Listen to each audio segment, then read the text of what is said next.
Yeah. Let's talk a little bit about the curfews as we get closer to the evening, just to go over them again, because things have changed in a couple of communities. In Charlotte County, it's now 10 p.m. to 6 a.m., so that curfew has been reduced a little bit. Lee County, it's 9 p.m. to 6 a.m. In Collier County, they changed things dramatically. It was a midnight to 6 a.m. curfew, but they now, in the city of Naples, have added, or made it, they've now made it 10 p.m. to 6 a.m. And they've made a secondary curfew for just residential areas. So if you're in a residential area from 10 p.m. to 6 a.m., it better be your residential area. Right. If you see a Naples police officer pulling you over, he's going to be asking you, where do you live? Show me where you live. Give me some proof. And if you're in an area you're not supposed to be in, then you're in violation of that residential curfew. And they're doing that just to protect homes that are damaged and maybe unoccupied at the moment, maybe more so now than ever. And so they're just protecting the neighborhoods, which I'm sure their residents really, really appreciate. Yeah, and Punta Gorda just sent out a reminder that they are included in that Charlotte County 10 to 6. Okay, in case somebody living in the city might think, no, we're different. They have the same hours. And Marco lifted their curfew. Yes. No curfew right now because they've had a great success with some of their power restoration, and so they have no curfew at the moment. Yep. Yeah. As more and more power comes back, the curfews will scale back too, because it's easier for everybody to see who's next to you and who's nearby and things like that. Can you talk to us again about those insurance villages, just so we can pass along the information as to where? Yeah. And they're done for the day. Let's see. They start tomorrow, 8 to 6 a.m. Yeah, but you can plan your day right now. First of all, the insurance village, the whole idea is that you get to meet representatives from your insurance company. So there's representatives from companies all around the country, and you will get to go meet them. There's two of them. The one started today. It was at the Port Charlotte Town Center, and these will go on indefinitely. I mean, they'll let you know when they're winding up, but you've got at least a couple, if not a few weeks here. So Port Charlotte Town Center. There's one in Fort Myers as well. It's at the Lee County Player Development Complex, just outside downtown Fort Myers. It's in the 4300 block of Edison Avenue, which is over by Dunbar High School, not too far from the high school. So you can be there. The hours are 8 to 6, so you can be there early. Plan, especially, this is the very beginning, plan to wait, plan to be patient, but you do get to talk to people. And they are giving out checks in a lot of cases. They're giving advances on living and things like that. If you need to, if your home's not livable and you need to find another place to live, that's hard enough around here. Sure. It was hard before this. So and expensive. So you might get some money for that. Bring your policy, at least the declaration page of your policy with your policy number on it, and because that has all the information they'll want to know about your house as well. You won't have to answer questions about the type of roof and things like that. It'll all be on that page. And then bring some pictures. Show them befores and afters. Give them an idea. Get your claim started, if nothing else. I mean, even if you don't need the upfront money or whatever, get a claim number. I know so many people this week who are trying to get a claim number so they can have someplace to call and check and be the squeaky wheel. I mean, call and check. Call them every day and ask, I need help drying the house out. I need this. But those things tomorrow will allow you to get in front of somebody who should be able to give you something and get you started. And maybe even if you're lucky, get it, here's when the adjuster's coming. Those kinds of things. Because it can take a good, we're only 5 days into this, but I know folks who have called the very next day and are just now starting to hear from an adjuster or, the remediation companies. I think I told this story last night. One of the guys, I called one of them on Saturday over in Deerfield Beach that's sending crews, happened to get the owner on the phone. He was answering the phones, and he says, we're just so far behind. And then the Mayaca River's overflow that shut down I-75 and some similar things out in DeSoto County that got in the way of sending crews across the state the other way, set them back even further. Sure. So, these villages are a good way to not have to be on hold, not have to just put stuff online and hope you get a response back, but you can actually, in exchange for waiting a little bit longer, get some good information. Yeah. We got an email from Bonnie, who lives in Rotunda. And that's another area that I don't think we've been to yet. And they were really hard hit. They had very, very strong winds there from the eye wall. And they feel a little forgotten at this time. And they have no power yet, no water, I believe. And they're in the same boat as like Englewood and some of the other areas. You know, they feel really cut off right now. And they're just waiting for a lot of emergency services. So, Bonnie, we hear you. We got to try to get out to you so that we can actually see what's going on there and show people. But I know that Charlotte County is aware of these things, but still, it can't be very easy for them. And if they're hearing us, and then they're probably listening via radio, I would assume, on 96.9 Wink FM, which is where we're simulcasting, and we'll continue to do that. But you know, you got to feel for some of these communities that haven't had any eyes put on them yet, and they don't want people to forget that they're out there. Right. And they're dealing with just as many difficulties as so many other places. And you can imagine, even if you're not in exactly that situation, but you spent a day or two after the hurricane in the dark and without communication and things like that. Yeah. It just gets exponentially more difficult every day that you wake up in that situation. So, you know, a lot of folks have had some improvement, whatever it is, a little bit of power maybe, or better cell service or something. But if you are truly needing all of those things still going into day 6, and it's getting a little warmer outside. I mean, it's not quite as comfortable outside as it was after the storm. Yeah, right, immediately after, You know, so it's a little harder to sleep, a little hotter during the day. You know, first of all, our hearts go out to you, but it is really, really hard on those people to just have any sense of relief. Yeah. Senator Rick Scott was here today, and he got a briefing from the Lee County Emergency Operations Center about what the response to Hurricane Ian, and he sent out some information to the newsroom so that we would know. And he was also at First Assembly of God Church, where they have that big feeding station through the Convoy of Hope. Yeah. I mean, the Convoy of Hope has been around for a while, and the First Assembly of God has just a fabulous parking lot to keep feeding people, and it goes very, very quickly. So that's a great place to go if you're needing some help for your family. It's just like stanchions, and you just drive through the stanchions with your car, and you get through there very quickly. It's really well run. But Senator Scott said Floridians are hurting, but we have the world's best emergency management working around the clock to help families respond and recover to the devastation left by Hurricane Ian. Here in Southwest Florida, our law enforcement, emergency management personnel, first responders, and community partners like Convoy of Hope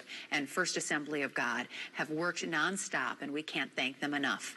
So many of these folks have suffered damage to their own homes, but they're still showing up every day to help our neighbors to get back on their feet. There is still so much work to do, but we will get through this together. Florida is strong. We will rebuild, and we will recover. So Senator Scott here today. We've had, like the governor said, we've got people from the federal government here, the state government here, the local government here. Everybody, the eyes of the government are on this location right now, and we'll have the president here on Wednesday. He's in Puerto Rico right now, and he and the First Lady will be here on Wednesday, so we'll hear from him and what the federal government resources are putting into the mix to make things a little bit better for our recovery. And that always seems to push things forward. If you were here during Charlie, if you remember when President Bush came, so Charlie hit on a Friday afternoon. Yep, President Bush, Friday the 13th. Never forget it. The president came on Sunday morning. So it kind of propels things forward. Since one of the differences between back then and now is presidents, all of them seem to wait a little longer to stay out of the way of the logistics of because it causes a problem sometimes. Because when he came through the motorcade, for example, it shuts down US 41 on the day after, or a day and a half after. So they all kind of leave a little more time now. But it doesn't really matter. The effect of the nation's eyes focusing back on it, because as Lois was saying, I think either on air or right before we started, this hurricane has already fallen off the front page of some of the national news organizations. We're already page 2. We heard that about New Orleans too when Katrina hit. Yes. We heard that from them. 100%. The rest of the country has moved on. They don't think about us anymore. And it's going to happen eventually while we're still rebuilding. But to have the president come on Wednesday will refocus the country on what we're doing. I know a couple of my friends who work for different national media organizations. One is coming over from Miami for this week for CNN, for cable, because they have a lot of time, so they cover more things. But a couple of the other ones, they're all going home tomorrow. Yeah. So. Yeah. Well, you know, the news cycle moves on, I guess, right? Moves on. We're not going anywhere. No, we are not. We are not. We're here with you. We live here. This is our community, too. Right. And we want us to build back and be beautiful and be happy and healthy. And we'll be here for well beyond it. Let's talk a little bit, if we could. Let me just hang on real quick. Go ahead. Let me reset because it's coming up on 8 o'clock. If you are tuning into Wink TV right now looking for CBS programming, you can find it on the CW tonight, which for most of you is Channel 46. So CBS Primetime is airing on Channel 46 on the CW.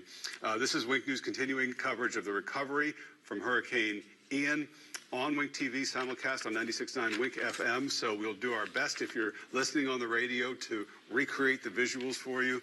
But we're glad you're with us. We are here with you until 11:30 tonight with all of the latest information coming in. Hopefully resources and useful information that can help you move your recovery along at whatever stage that is. In a little bit, we're going to have some videos for you to show you. But right now, let's talk a little bit about what the governor said about the state fundraiser that's being done. Casey DeSantis leading that charge, and he said we're up to $22 million for that fundraiser, and he said that's probably an old number. Yeah, it's an old number because he hasn't gotten an updated number yet. But I also want to talk about the Southwest Florida Emergency Fund because I think this is just a fabulous event, and the Collaboratory is working with the United Way. They're working with the City of Fort Myers, Lee County. They're all working together, and they're raising money to help the victims of Hurricane Ian. And what they're doing, so you can go to collaboratory.org, or you can go to the Lee County government page. It's a little harder to get to on the Lee County government page. I think it's leegov.com/hurricane/storm. And then you can, you're going to click on a donate button, and it'll ask you for all the pertinent information to make a donation. But the big part about this is this fund, 100% of the proceeds that are raised in this fund are going to go to victims right here in Southwest Florida. 100%. All of it. All of it. And all these different nonprofits that you already know, that you already trust, that some of you probably already give to, are going to be organizing this effort so they can get money to the victims of Hurricane Ian who may have left their homes with just the clothes on their back and nothing more, or have nowhere to go to, and they don't know how they're going to afford to even have a temporary place, let alone. And, you know, they might fall the cracks. Yeah, there are other government fundings that are available, you know, through the state or through the federal government. But it's not just that. For some people, when you lose everything, to start from nothing is a daunting and overwhelming task. So this Southwest Florida Emergency Fund is going to help to get those people back on their feet more quickly. And it's only monetary donations. That's the other thing. We have a list of, if you wanted to make other donations, I'm going to tell you about some things in a minute.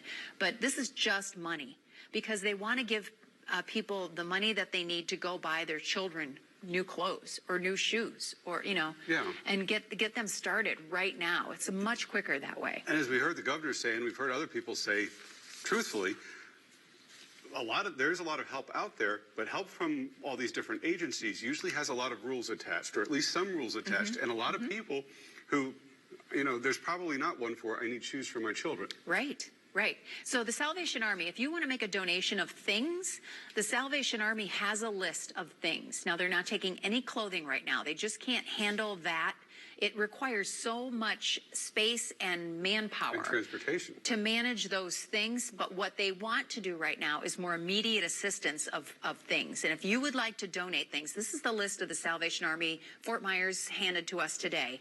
They want tarps, if you have them, diapers, Clorox wipes, gloves, non-perishable food and bread, hygiene items, shampoo, soap, things like that, water, paper towels, toilet paper, garbage bags, the large ones for cleaning up things and getting rid of it, shovels, brooms, and extension cords.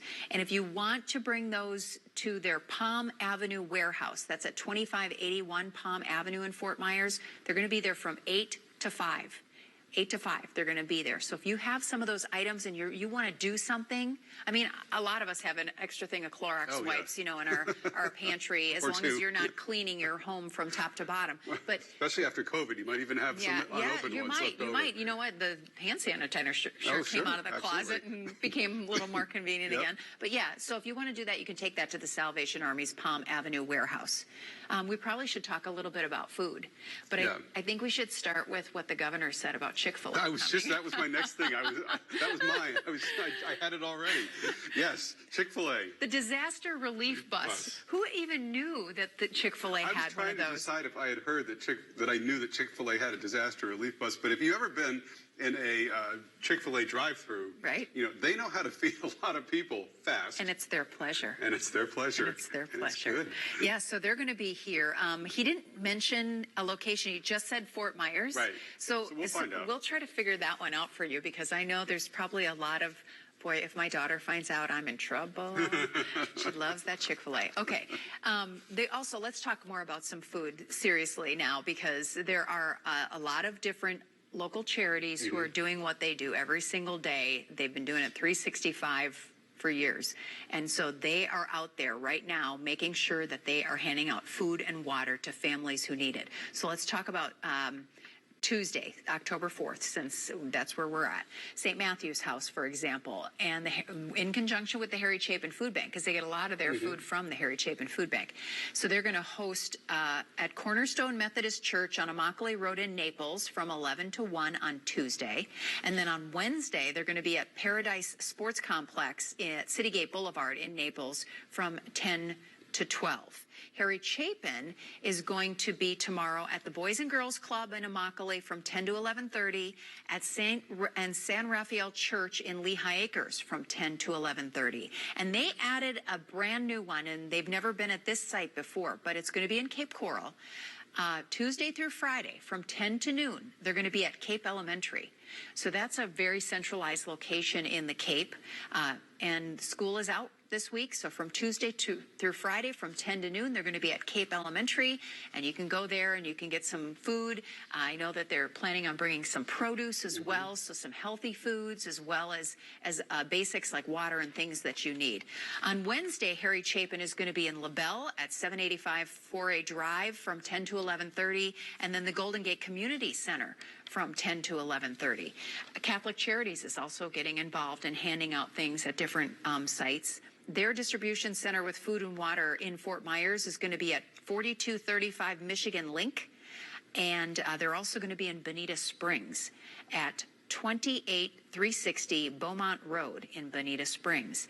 In Cape Coral, this is a new one I saw earlier today. The Chabad of Cape Coral, the Chabad of Cape Coral is giving out, they're having lunch at noon and dinner at 6. Nice. Isn't that nice? Very nice. They're doing it in a nice way. So, and the New Hope Church is working with the Red Cross and the North Carolina Baptist organization, and they're packing meals and handing out food in Cape Coral as well. So a lot of people doing that. And there's one, this is not exactly the same thing, but I forgot to mention it earlier when it came in. Cypress Lake United Methodist Church on Cypress Lake at Winkler, starting tomorrow, distributing water and supplies for kids to families who have experienced damage. So if you need things for your kids or you need water. I thought it was supply kits. Is it for kids or is it supply kits? You know, you're right. Let me just put these back on. I think it is supply. It is supply kits. Okay. No, I just want to be sure. I should use my glasses more. I supply could easily kits. be incorrect too. So no, supply kits. So things you need for your family, and water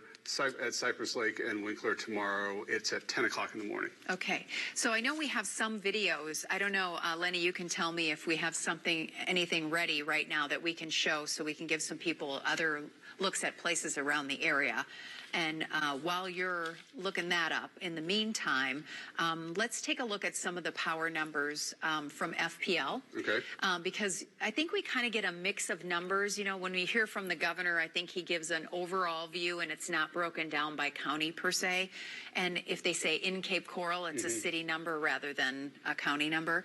So, okay, so let's start in Lee County. Right now, FPL, for example, is saying in Lee County, just their resource areas, they have 104,000 customers that are still out, but they have 288,000 total customers. So they're doing pretty well there. That's as of 2 p.m. today. I think that's close to the number that the governor gave in percentages, because he just gave percentages, right? It was around 50% or so. Yeah, it was right around there. Okay. And then in Charlotte County, where they're FPL's territory, they're expecting 95% restoration there by Friday. So that's great to hear if they could do that. Right now they have 76,680 out. Their total customer base there is 126,690. So, you know, there's still some work to be done there, but they've given that estimate. If we go to Collier County, they're in much, much better shape. They only have 29,000 people out at this point. So it's getting to more of the more difficult cases for them. So this is probably why FBL has been able to move some of the crews that were working in those areas and have made some restoration, can help LCEC in some of their harder hit areas in Cape Coral and in North Fort Myers, where they were still seeing a lot of power outages. They have the flexibility now. Right. We have one of these videos to show you. This is eventually you're going to see the totem from the Yucatan on Fort Myers Beach that was launched more than 2,000 feet.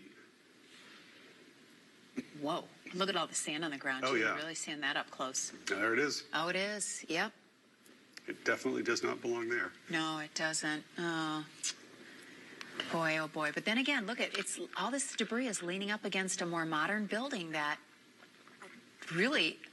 Yeah, the yacht services building. I mean, that thing looks like a fortress, and it worked like a fortress. My goodness, boy. Wow. So they really did well in that building. It would be interesting to talk to them to see if they had any damage at all. But yeah, so you see all the debris that's laying there. And what is that, like styrofoam from a dock? Or I was going to say, yeah, maybe it's part of the material that floats. I know, it's just so hard to identify some of that stuff when you're not up close, and I suppose it's even hard to identify when you are up close. Right next to a sign that says no public dumping. Mm-hmm. Yep. Yeah. Wow. That's not a light little thing either. That was quite a... And so that building is right up against the Matanzas Pass Bridge on the way to Fort Myers Beach. It's right up against it. So 2,000 feet, apparently, it went. Wow. Okay. So we're going to... Okay. Oh, St. James City and some of the video that we're... Just mangled boat... Of the damage, and the... docks and the canopies that were over the top of them. Look at the boathouses just collapsed. And there's a lot of that home is typical of St. James City. Right. You know, there's a lot of homes like that, although there are some bigger ones that have been built in more recent years. But all that's very typical of a St. James City canal, you know, where a lot of boats. Everything there is going to be waterfront or water adjacent, pretty much. And I mean, those boats, you wonder, some of those boats that did very well high out of the water and where some of the other ones were that didn't do as well. Yeah, if they were evacuated, you know, some people do take, and there's a pelican. That's nice to see that the wildlife is starting to come back to that area. But yeah, you like to see, oh, look at that. Just look at that. I mean, we could just go down the canal and it's just wow. Every house is worse than, and the boat in front too. Yeah, boy, that so many things look like just a total loss. It's just so sad. Oh, and another boat wedged in there behind. Oh, yeah. And then the little one up on the lip. You wonder if it was there or if it was brought back in some way to try to salvage the property. Oh, that big root ball from that big tree, completely, you know, and when they pull those root balls, oh my gosh, that is crazy. That is just crazy to see. It's kind of amazing over and over again to see how strong I know. Ian was. I mean, you expect it of a pool cage, you know, Sure. like you expect the screen to be gone, but you don't expect a boat wedged in sideways or up against the house. Right. You might see a houseboat, but you don't expect the boat next to the house. Now, that either gives you an idea of how strong the wind was or how bad the surge was, or both. But another one on its side. Wow. Wow. It's just amazing to watch one after the other. Trees down, palm trees down. Yeah. You know, a lot of trees. Look, they're just stripped. Oh, wow. And look at that catamaran that's just up, all turned completely over. And it's leaning up against the house. And look at in the mangroves. In the mangroves. Way up in the mangroves. Wow. Can you imagine what it takes just to get, it looks like Captains for Clean Water are helping us get through here to get some of this video. This may be some of Dave Dorsey's? It is. Didn't he go out with Dave Dorsey's? I believe it is Dave Dorsey's with video. the Gulf Shore Business, one of our partner companies with Gulf Shore Business got this video for us. And this probably was yesterday, I believe he was out there. That's a trash can. Oh, a recycling bin, yeah. Yeah, it's a bin. Wow. And all that has to be cleaned up, and it'll take time. I mean, to get a big of a boat out of the mangroves, you got to bring in special equipment. Right. It's not like it just falls out. And on there's its so own, many of them that need to be uprighted, moved, taken off land and brought back to water. And some of the cities and municipalities are telling you, if you're a boat owner and you know your boat is somewhere it doesn't belong, you need to. You got to go get it. You got to start getting in the process, because you can't just leave it there for an endless amount of time. So, and there's going to be a lot of competition for some of these people who do that kind of work, right? Yeah, it becomes a derelict boat. And the whole salvage thing kind of takes over. Yeah, let's go to Annette Montgomery. She's standing by. And Annette, you're in Cape Coral. So we heard a lot about Cape Coral tonight from the governor. Tell us what you're seeing there. I know a lot of people are really growing impatient for power there. Yeah, Lois, people are in need of power, in need of food, and you're just really seeing, as we've seen across Southwest Florida, just communities, agencies, churches coming together. And I'm actually at the Chabad Jewish Center of Cape Coral, where you can actually see a food truck behind me, because every day they say they've been feeding hundreds and hundreds of people in Cape Coral that are in need of food, and not just the people that are driving up to get food, but they actually have volunteers who are going to people's houses really in the impacted areas in Cape Coral. I'm also having my photographer show you an ambulance, because not only are they providing food to people in need, but they're also providing medical services such as people that need insulin, people that need high blood pressure medication. They actually have doctors, PAs, physicians here, nurses here that's offering that help. And I'm actually going to have you meet some of them. They're waiting right back here in their medical room. And they told me just today, Lois and Russ, they've actually helped 7 patients. So 7 patients that are running, Lois and Chris, they've been helping 7 patients just today that needed, prescriptions filled, that were in need of just services. So I'm actually going to take you to that room where they've been helping those patients. And they tell me, obviously, they know, as Governor Ron DeSantis said, this is an area that was hard hit. A lot of people in need of help, a lot of people in need of food, a lot of people in need of, water. But they're not only providing that to people in need, but here they're actually also providing, I'm going to have my photographer show you, just all of the basic medical needs that people need right now. As you know, a lot of the urgent cares are closed. A lot of the places where people can get their prescriptions filled are not open right now, and people are still in need. Obviously, Hurricane Ian was disastrous, but that doesn't stop just the basic medical help that people still need. And I have some of those people here that I've been helping. They're right here with me, and I'm just going to have you speak with some of them, and I'm going to do a live interview just about what they've been doing now. Can you just introduce yourself to our viewers? Hey, how are you? My name is Eliezer Lieber with Hatzalah of South Florida. I'm the manager on the ground here. But I wouldn't call myself a manager. I'm really just trying to help the brothers and the sisters of Lee County and the surrounding areas, trying to help as best as we can medically and rescue as well. And we're here to help, and that's why we're down here.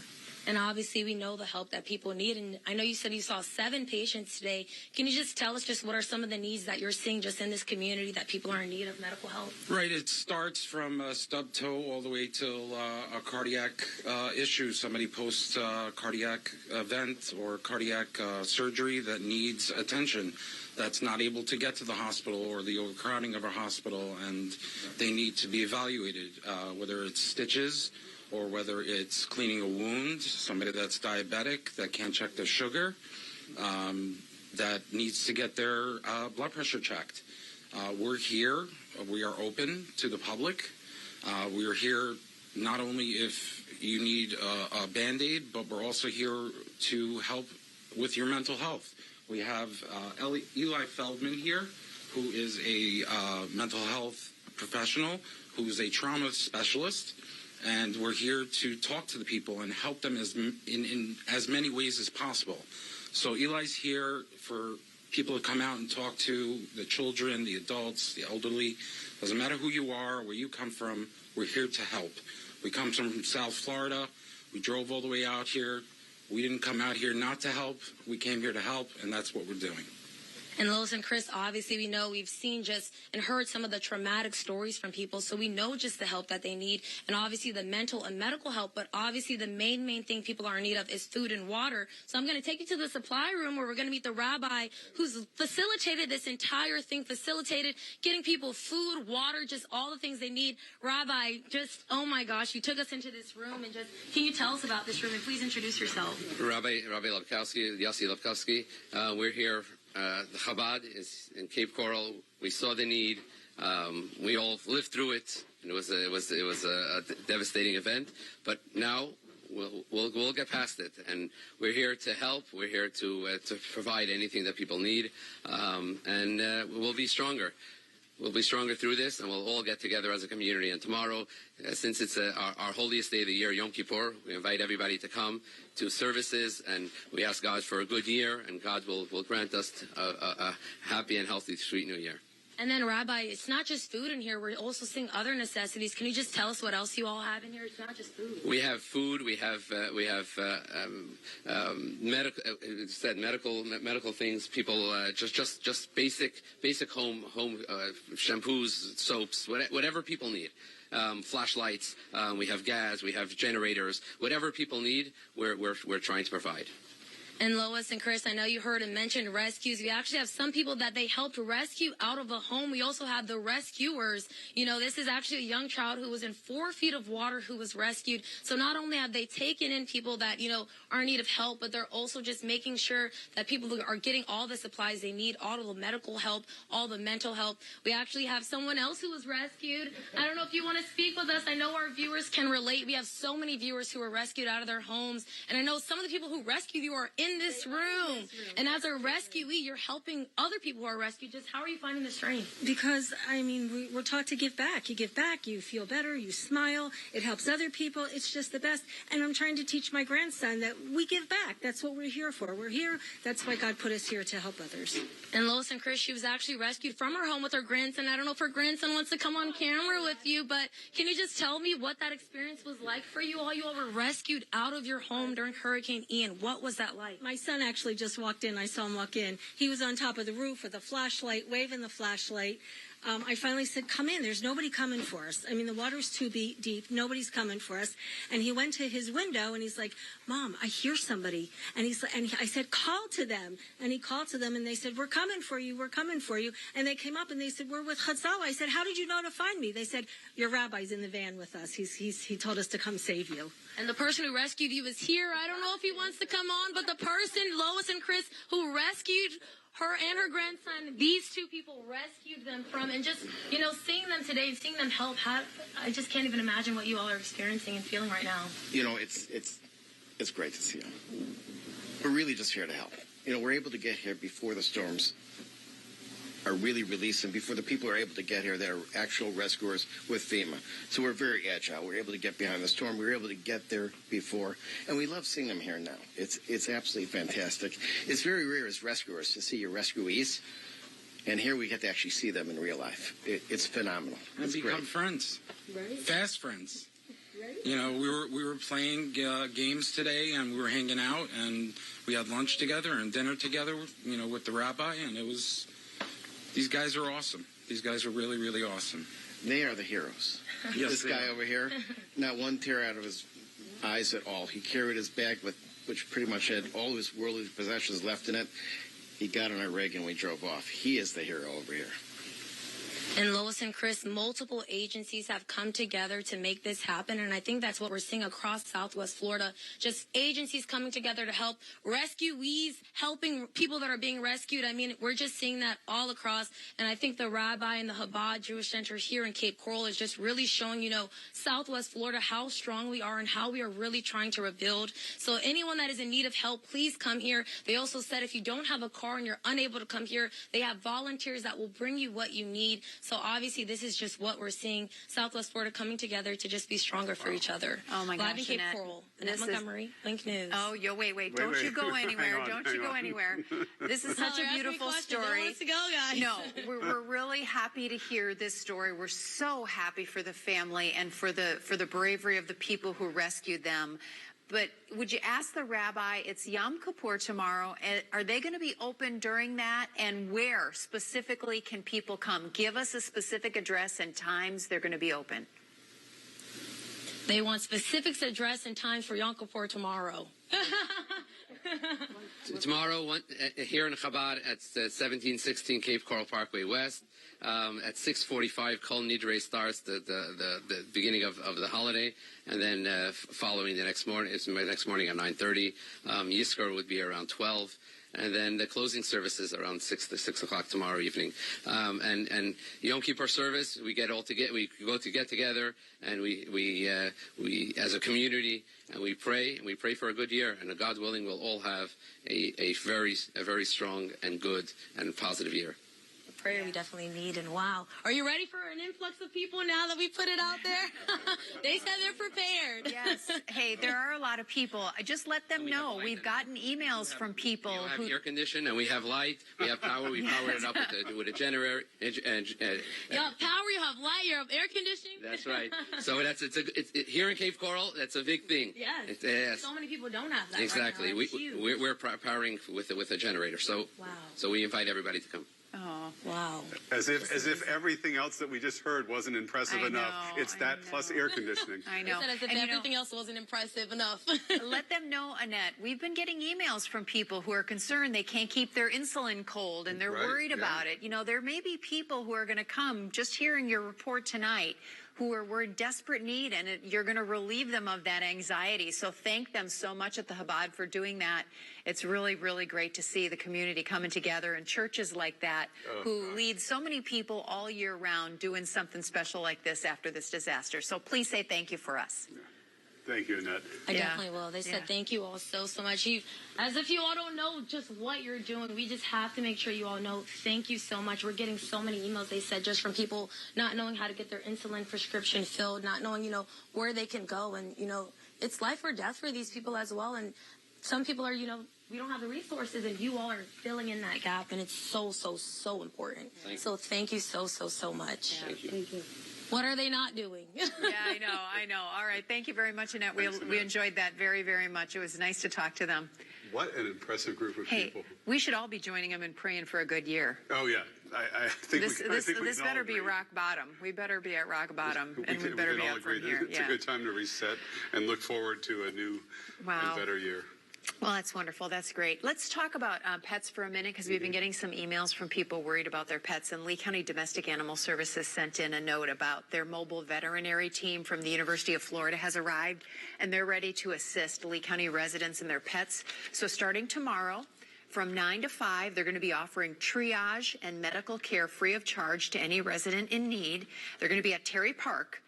That's the big park at 3400 block of Palm Beach Boulevard in Fort Myers. And pet food will also be available, which is great. I mean, there are people walking around, and we have sturdy shoes, but pets with their paws and stuff are walking in all this debris. And so you can see how there might be a little bit of an emergency for a pet here or there. So it's nice to see them. Again, they're going to be at Terry Park tomorrow, 9 to 5, 3410 Palm Beach Boulevard. I'm trying to find the exact time for the Hertz Arena Wi-Fi park for tomorrow for people who need some. Oh, yeah, that's a good idea. There's some other ones too. So there is. While you're looking up that, let me go. Xfinity has their Wi-Fi vans at from 9 to 6 daily. In Collier County, it's at Veterans Community Park, and in Lee County, it's at Hertz Arena. Okay. So is that the one you were thinking about, the Xfinity one, the I believe Wi-Fi so, yeah. bands? There you Okay. go. You got And it. then Verizon, they also have the wireless emergency communication centers. They have 2 of those.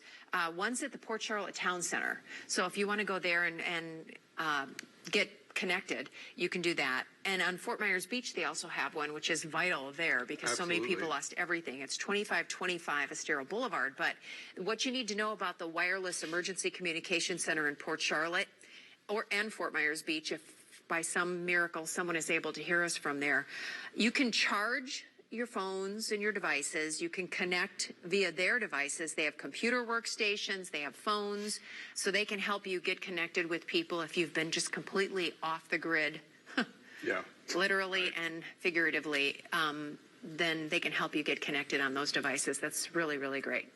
Now, let's talk about, for some folks who had to evacuate especially, it's easy to misplace personal documents, driver's licenses, IDs, things like Sure. that. So there's a resource now, starting tomorrow, a mobile resource to get a new driver's license, get a new ID card, or anything else similar to that you may have lost. At the request of the Lee County Tax Collector, the Florida Department of Highway and Safety and Motor Vehicles is bringing 2 units. They call them flow units, the mobile licensing units, to Lee County. They'll be providing replacement driver's licenses, ID cards, and title. If you're in a situation where you need a title for your car, all the fees are waived. So no fees, no documents are necessary to issue the replacements. They can look it up. So it actually started today, but it's also at Hertz Arena. Lots going on at Hertz Arena. Tomorrow, 8:30 to 4:30, and it starts 7 days a week tomorrow. So if you need or lost your driver's license, lost your ID card, need the title for your car, no fees attached. Hertz Arena tomorrow, 8:30 to 4:30, and it's 7 days a week from this point forward until they, I guess, run out of need or tell us otherwise.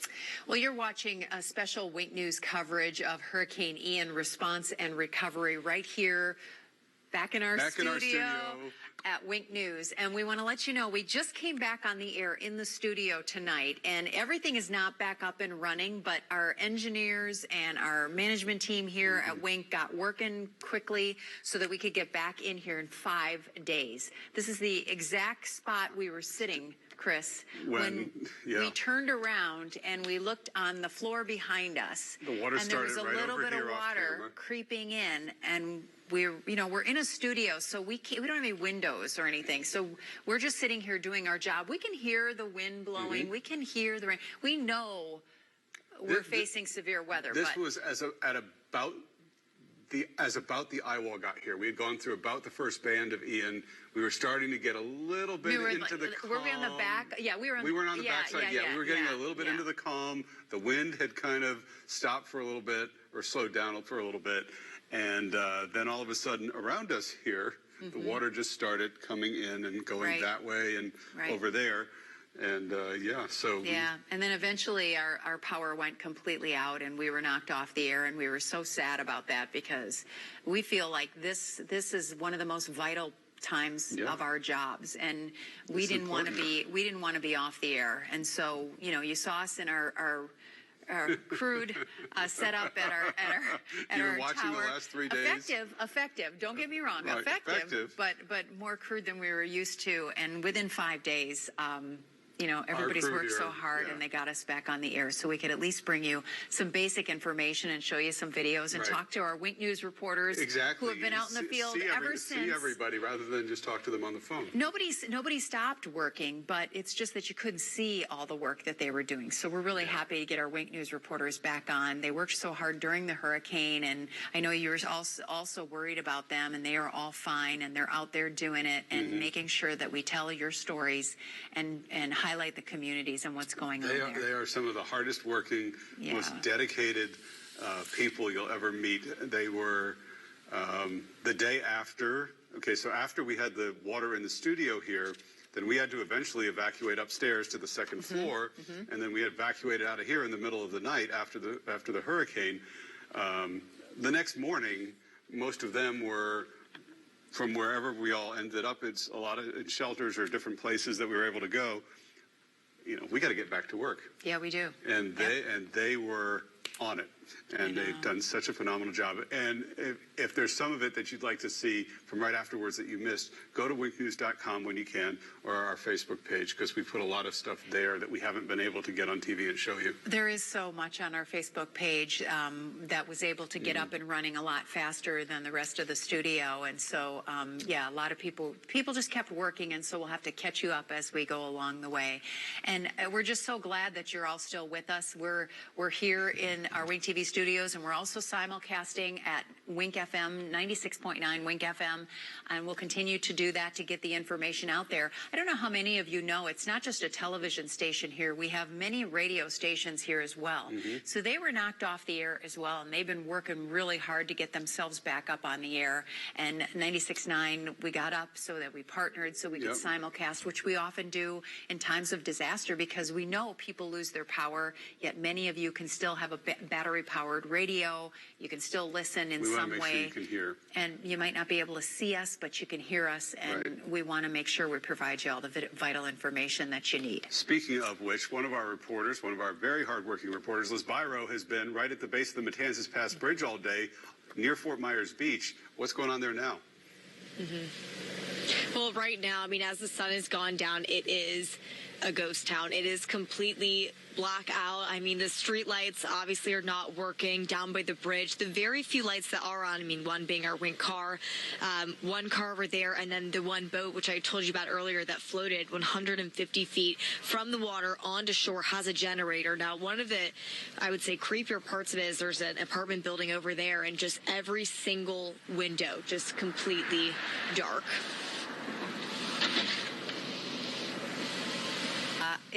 Liz, it's so disorienting, isn't it? You can't even see any of the major things that you normally drive by, like all the things, restaurants, and what you're convenience expecting, stores, you can't and see, things that are so you right have there. to be very careful, isn't it? Isn't it strange to be out there where it's just pitch black like that? It is, especially in an area where you're so used to being Fort Myers Beach before this, just such a excited town, a live town, and just now in the complete darkness. And you're right, it is a little eerie, and that's why those curfews are in place, Lee County, 9 p.m. tonight, because, I mean, this late at night, it's dangerous to be out on the road. It's dangerous for people who live in the area if you don't live there to be out on the road, and yeah, it's peculiar. It's an odd feeling. Liz, by any chance, have you seen any National Guard members in that area? Because we know they were going to be heading over to some of the beaches and helping to provide security with our local law enforcement. Definitely. And it's interesting because I didn't see the National Guard driving in, but you did see their vehicles leaving right before sun went down. You saw their boats coming out on trailers, but mostly it was a lot of police cars coming in and out. Those stopped recently, and then we did see a lot of fire trucks coming in when a fire did start, from what I could see near Fort Myers Beach. Interesting. A lot of their searching work is obviously going to have to be done during the day when there's daylight. So we expect, I would imagine, that we'll see a lot of them go back tomorrow, and we'll see a lot more of the recurring effort. Plus, from where you were today, did you notice a lot of helicopters headed to the beach? Because from a lot of different neighborhoods on this side, that's certainly been true. We definitely did. We saw quite a few. And like I said, we saw about, I'd say 12, probably more boats being taken in. And then we did see a few boats. I know you can't see it now, but coming by over here, just people looking around, search and rescue, doing their job, getting the job done. And yeah, and we did see some cars. I know you guys asked earlier about the cars going into Fort Myers Beach. That bridge is closed, so no one was able to come in. We did see people coming out who were turned around. Has law enforcement stopped to visit you at all, since you're out there in an area that most people aren't going to be tonight? They have not. Like I said, the law enforcement cars have stopped for quite a bit. And I'd say last time I saw one was about 20 minutes ago. But it seems as the sun went down, it's pretty much a ghost town. Everybody's kind of locked in for the night. Well, that's good.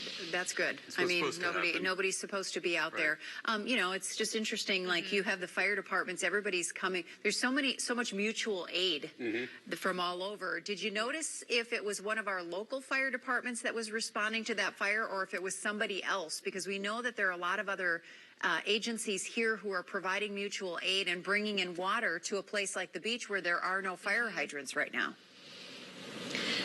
That one that did go by, I wasn't able to get a good look at which department it is, but I mean, like you said, I did see fire trucks from Broward County, for example. I mean, people coming from all over just to help. I talked to linemen yesterday here from Maryland, and yeah, just people all over right now. That's I think the biggest thing I've noticed being here is even driving up here, you see neighbors helping each other. Being down here by Fort Myers Beach, you see people sharing their story, giving and receiving hugs, and just all helping each other out. And that goes for law enforcement too. Mm-hmm. Well, it's been interesting to hear you talk to some of the people you have. You know, Captain Mike was a memorable guy. Yes. I won't forget him, how calm he was about what he went through and how he was impacted by what he saw on the beach that he loved so much. Right.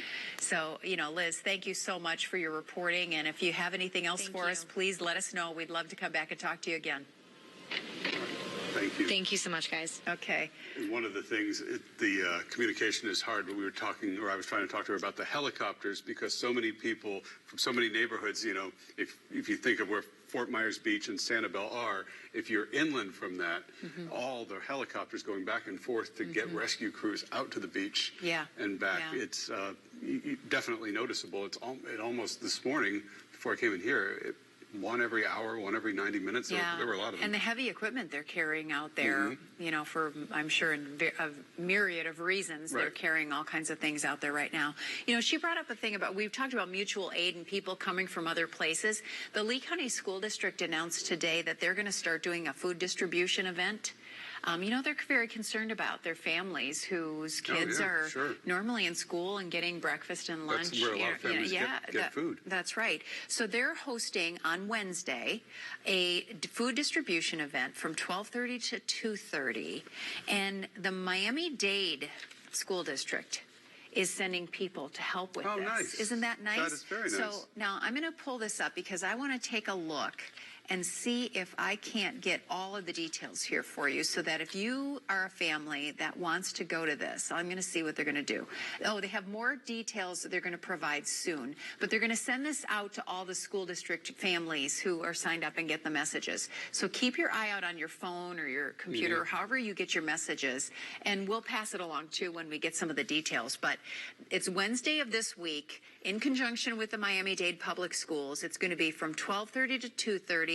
And they're going to provide more details soon. So we'll make sure we let you know. But I thought that was kind of nice that they came over here to help us out. When they have schools in session right now as well, but they managed to send over some of their people over here. That's right.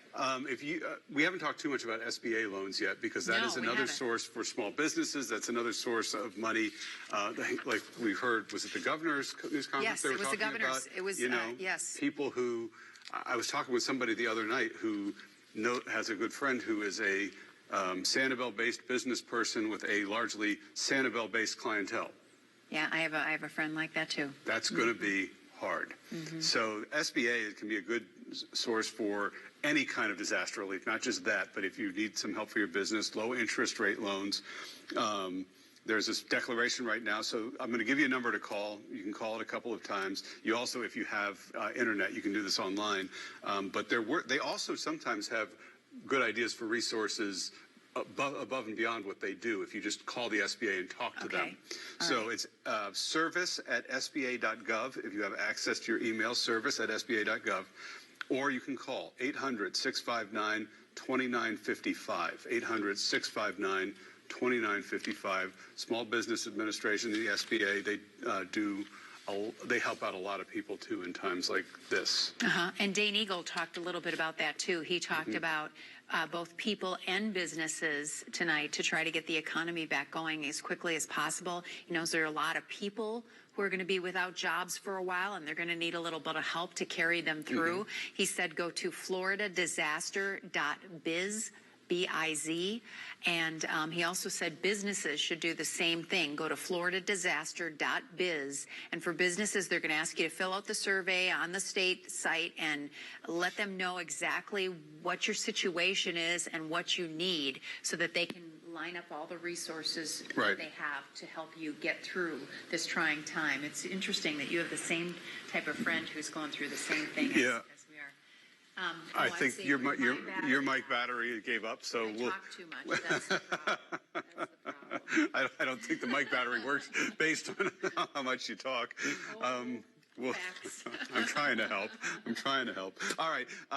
We have a list here. A lot of folks in DeSoto County have been really struggling to find out what's open. You're going to get a sneak peek at how we do this in the middle of a newscast here that you usually don't get to see. Here comes Brian. He's going to help you Here out. come the batteries. Yeah. So in DeSoto County, there are several things open, and I would imagine this list grew a little bit today, but we want to make sure to repeat them because folks in DeSoto are still dealing with water. So they're kind of right in the thick of their Are they crisis. ever? So the Dollar General on Highway 17, the Circle K on Highway 17, the CVS on the corner of 17 and eastbound 70, Winn-Dixie. Also on 70. So some very important resources for folks that live in DeSoto. And the DeSoto County, speaking of which, the Florida Highway Patrol just sent us a travel advisory update, so let me give you that. Southbound US 17, the lanes are back open right now in DeSoto County. Northbound US 17, though, however, the previously closed areas remain closed, but he said they have the possibility of reopening them tomorrow. And this is from Lieutenant Greg Bueno of the Florida Highway Patrol. And they also mentioned tonight that Interstate 75, that exit 182 Sumter Boulevard exit, just the ramps had been closed. Right. They are reopened again. So Good. they were closed because of all the water up there. And so that situation seems to be improving slightly. And they're not couching it with this could change. So let's hope. Which would be the first time this week it hasn't gone back when it started to improve. Right. So let's hope that it is getting better. And when we talked to Chief Meteorologist Matt Devitt last night, he said, everything seemed to be getting better. Even the Imperial River, they have the sheet flow issue. But their waters were holding steady. Which is big progress. It's very. Even though it won't feel like it. But. No, but we hope it stays that way and that they don't have to, be on pins and needles all day long and all night long, wondering if the river is going to rise. Yeah. Yeah. One thing too, and hopefully nobody needs this at this point, but just in case you're still looking for somebody in this, after Ian, you haven't found a loved one, you haven't located a friend, there is the site missing.fl.gov is still up and active, missing.fl.gov. They have put together, at last we heard, I think, almost 15,000, or been able to keep track of about 15,000 people. So that if you are trying to locate one of those people, they would already be there. So that might help you out. Yeah. Okay, so we told you earlier about First Lady Casey DeSantis being in town, and she was volunteering. And so let's go and take a look at what we're seeing for there. Here's one of the Chinook helicopters landing in Fort Myers. Is this correct, Lenny? In Fort Myers? There she is. Yeah, well, she's at Matlacha, yes, in the Pine Island Fire District. They're thanking them for all the work they're doing and helping to unload water, it appears, yes. So it's great to see her and the governor both here, keeping their attentions on our area and the need here. As you mentioned, Chris, the more officials like this come here, the more it stays in the headlines, and people don't forget all the pain and suffering that's going on here right now. Right. The more eyes on us, the better. Keeping up with the big guys from the Florida National Guard. That's quite a production line they've got going there. Very good. Very good. That is a lot of water, and certainly one of our biggest needs right now too. Yeah, it looks like maybe MREs or food of some type. I don't know. They're so good at what they're doing, and they're so quick. I can't read the box. I know. But yeah, I would imagine it's MREs. Yeah, so that's great. So she was here. She was, volunteering her time and thanking our first responders and our secondary responders who are here, and getting your picture taken with some of the firefighters here in the Pine Island and Matlacha Rescue District. All those folks work so hard. I mean, they deserve that moment of recognition and that moment of just, I don't know, a break. Yeah. And we heard from her as well. So let's listen to what Casey DeSantis had to say today. I cannot begin to tell you, the state of Florida is so proud of all of the men and women from the National Guard, from the Coast Guard, from our local law enforcement, our first responders, really who have come from the communities across the state of Florida and across the nation to come here and serve people in need. And to be out here to see it firsthand, I mean, it gives you chills and it makes you so proud to be a Floridian and really proud to be an American. I mean, I saw you and DeSantis yesterday in DeSoto County. You've been going everywhere. Your message to everyone in Florida. The message is this. You are not forgotten, no matter where you are. In DeSoto County, we were out there, and people were saying, what about us? And we said, we're here for a reason, because we want you to know that we're with you through the long haul. We're going to make sure that you have the resources and support that you need in the short run, and then we're all going to be with you all the way through. One of the things I'm personally working on is a private sector fund where we're raising money from people across the nation, really, to raise that money so that we can use to give to folks should they need it for recovery or for response missions. And so we've already issued the first $1 million out the door. We raised about $20 million in 48 hours, and it keeps growing because we're just seeing the generosity from so many folks who want to help out, and it's just really inspiring to see. Casey, my last question for you. I mean, this is obviously an area that, you know, supports you guys a lot. So what's it like to see it just in the condition it's in right now? You know, flying over, I mean, you know, your heart just goes out to all those people who have lost everything. And there are a lot of people here on the island who are island people who don't want to leave. This is everything that they have.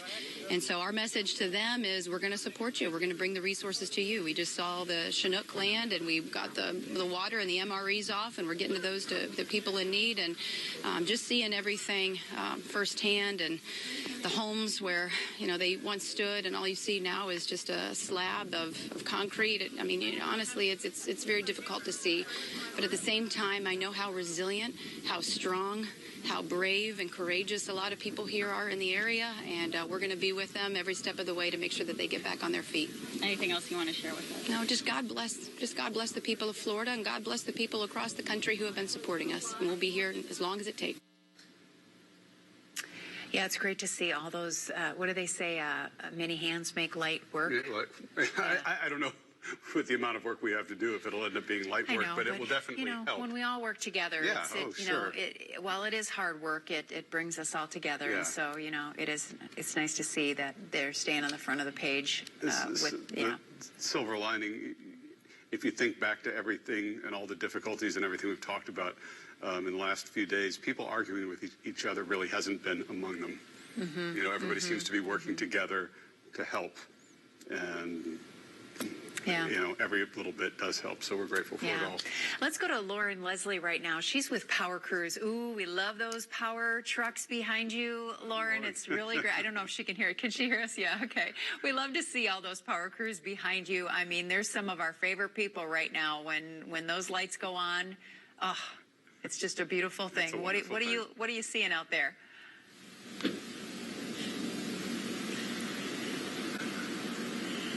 Well, Lois, it's interesting. You kind of talked a little bit about how when those lights come on, it's just this moment. My mother and I, we experienced that ourselves in Estero, live off of Estero Parkway. I believe it was yesterday. You know, the lights came back on, and there's that, whatever the sounds are, I guess it's the oven, it's the microwave turning on, but there definitely is that moment. And guys, I'm at a site. This is the Collier Fairgrounds, and you can see it behind me. I'm not going to move too much because our signal is not very strong out here, but I mean, it is just bucket truck after bucket truck. And right now, there's just a line, and it wraps all the way around Immokalee Road. It's quite remarkable. It's the flashing lights. But guys, you know, these are the people who are working around the clock, literally, to get everybody's power restored. We obviously know Hurricane Ian, widespread power outages, of course, but the men, the women, the men and women who are here, they are getting the job done. I actually talked to a group just over to my left, and they just came in from Tampa. So these are people who are just now arriving to our area to try and help in this, you know, effort to get everybody's power restored. We know it's been, I believe it's 5 days at this point. Some people being told, you know, that they're not going to have power potentially until next weekend. But, I mean, you can see it behind me. People are working hard. We just have to be patient. We have to work with one another. I know you guys were just saying this is about the community, you know, coming together, working with one another. And guys, I thought it was really neat. I'm from Indiana, just moved here in January, and as I was kind of coming in, an Indiana truck right in front of me. So, you know, people are from all over the place. They're just doing what they can right now. And again, I'm here at the Collier Fairgrounds, and you can see it behind me. Lauren, do you have any idea where they're all sleeping out there? What accommodations are put up? Are they fed there and they sleep there for a little while? I know they're working most of the day, but what are their accommodations when they're not working?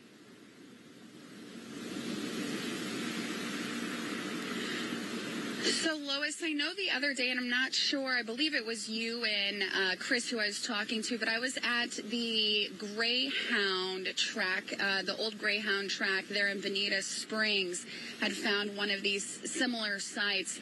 And yes, to answer your question, they are being fed here. They are being housed here.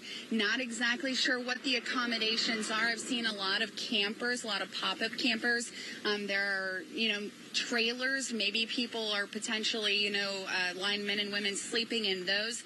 But as you bring up feeding everybody, of course, we've seen, restaurants, businesses in the area who are making sure that these men and women are taken care of. I think it was a picture out of Punta Gorda the other day. Ron DeSantis, our governor, making some waffles. So, people are opening up their hearts. Of course, this is just a time when everyone's coming together, to do whatever they can. And my goodness, it's remarkable to see how many arms are up in the air, these bucket trucks. And last time I talked, I know they told me, it's 2 men or women, who have to go out and fix these down power lines. Think of all the down power lines, guys. I mean, this is a massive job, and they're here and they're doing it. Yeah. Well, I'm glad the signal held out. It was nice to hear what it looked like to you from the ground. So thank you so much, Lauren, for that report. And if you see anything else tonight,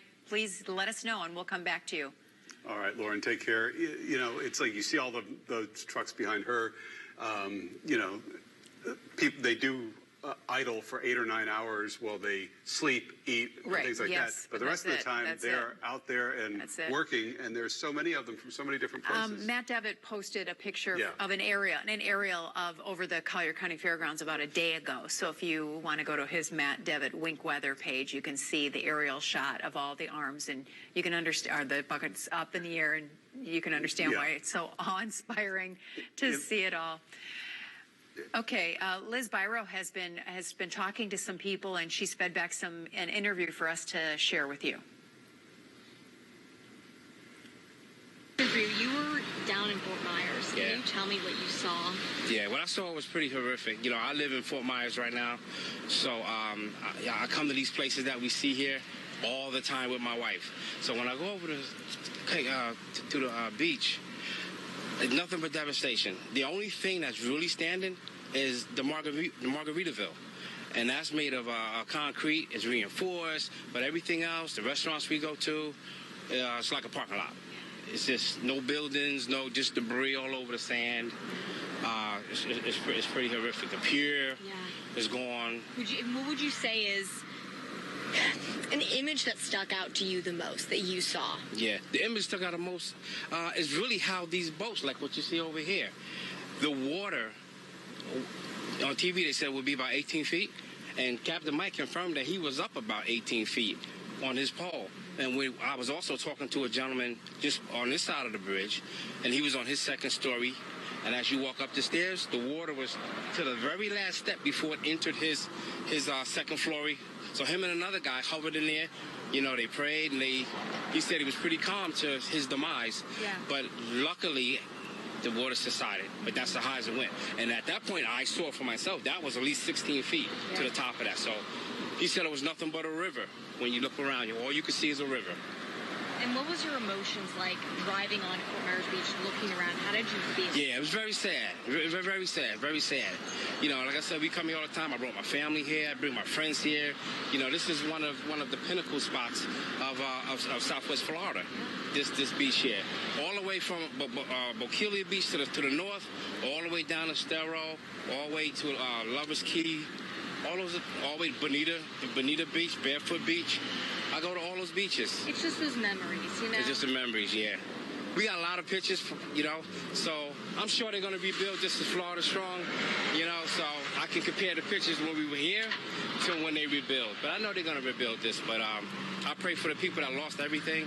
I feel blessed to be standing here, So if you have lost everything, you really didn't, because if you're standing here walking and talking with your family, that's the gift from God right there. These material things we can rebuild, but a lot of people may have not made it. Unfortunate. I was looking at the count. But the people that are here, you got a lot to be thankful for. And the next time, maybe we all be a little bit more diligent when they give warnings, and we should leave these areas, because a lot of people may not understand what a surge is. They say, oh, storm surge. Well, what is that? Hey, that's a wall of water, 18 feet tall, that's going to be coming at you. And it's going to wash away you, your house, and everything else that's in the way. I seen part of it up here. It has to be a block twice as big as my car down at the pier. That's part of the pier that the docks were on at that marina. Just, I don't know, 200 yards away. We took pictures next to it. The block might weigh as much as a tractor trailer, and that's how far I floated. So these are... And you were saying to me earlier, I mean, everybody's hurting right now. Like everybody. In this area, people even outside this area who have family, loved ones, or even have memories in this area are hurting. What is something that you would tell them, or that you've heard told to you, that would give you comfort, make you feel better, hope for the future? Yeah, the hope for the future is we know we can rebuild these things, okay? But how do we do that? Well, we're alive. If you're alive, you have the energy, you have the willpower, you can rebuild. It seems really hard now. I lost this, but if you're not focused on, I lost material things, and look at your flesh and what you have, and you have your family, you still won. So you still here, you can recover from this, you know what I mean? So don't get down about, I lost my car, my house blown away. I know that's a tough thing. I mean, I'm not saying it's not. But at the end of the day, God gave you your life, and you're still here. And let them rebuild, your home and everything like that, and you'll be okay. We are giving, I got water in my car. You guys want water? Because I'm giving some water away. I'm trying to do a little bit whatever I can do. And that's what everyone's doing. I think that's been a really beautiful thing we've all seen. Boy, that's right.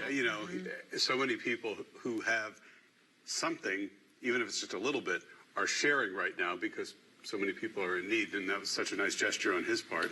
But it's just really great to see people like him with such a positive attitude, because it's hard. I mean, there's no other word for it. It is hard what we're going through right now, especially in some situations more than others, if you're still waiting for power and things like that. But we will rebuild. We will come back. We will be stronger. We will be better. But we got to get through it. Yeah, we do. And, so many people can relate to what he said. We live in Fort Myers, but we come down here all the time to some of our favorite places, and, they're not there anymore. Yeah. So it's so tough. Listen, there's a pop-up mobile food pantry tomorrow in Cape Coral at the Lee County Tax Collector's Office. So instead of taking your taxes, they're giving back there tomorrow. Might be your best trip to the tax collector's office ever. Tuesday at 10 a.m., they're going to do it. It's emergency food and water supplies until they run out. It's at 1039 Southeast 9th Avenue in Cape Coral. So I'm sure it's outside the tax collector's office. I'm sure it's not inside. But and I noticed that a lot of the other Cape Coral buildings, all the firehouses, with the exception of Fire Station 10, I think, and the City Hall and the Police Department also have charging stations. They put, strips so you can come and charge your devices and, get that taken care of. It's great locations all over the city, so that makes that very convenient for residents if they need to charge their devices. In addition to not having power for a lot of people, the slow cell service takes up power as these things try to send text messages and try to send text messages.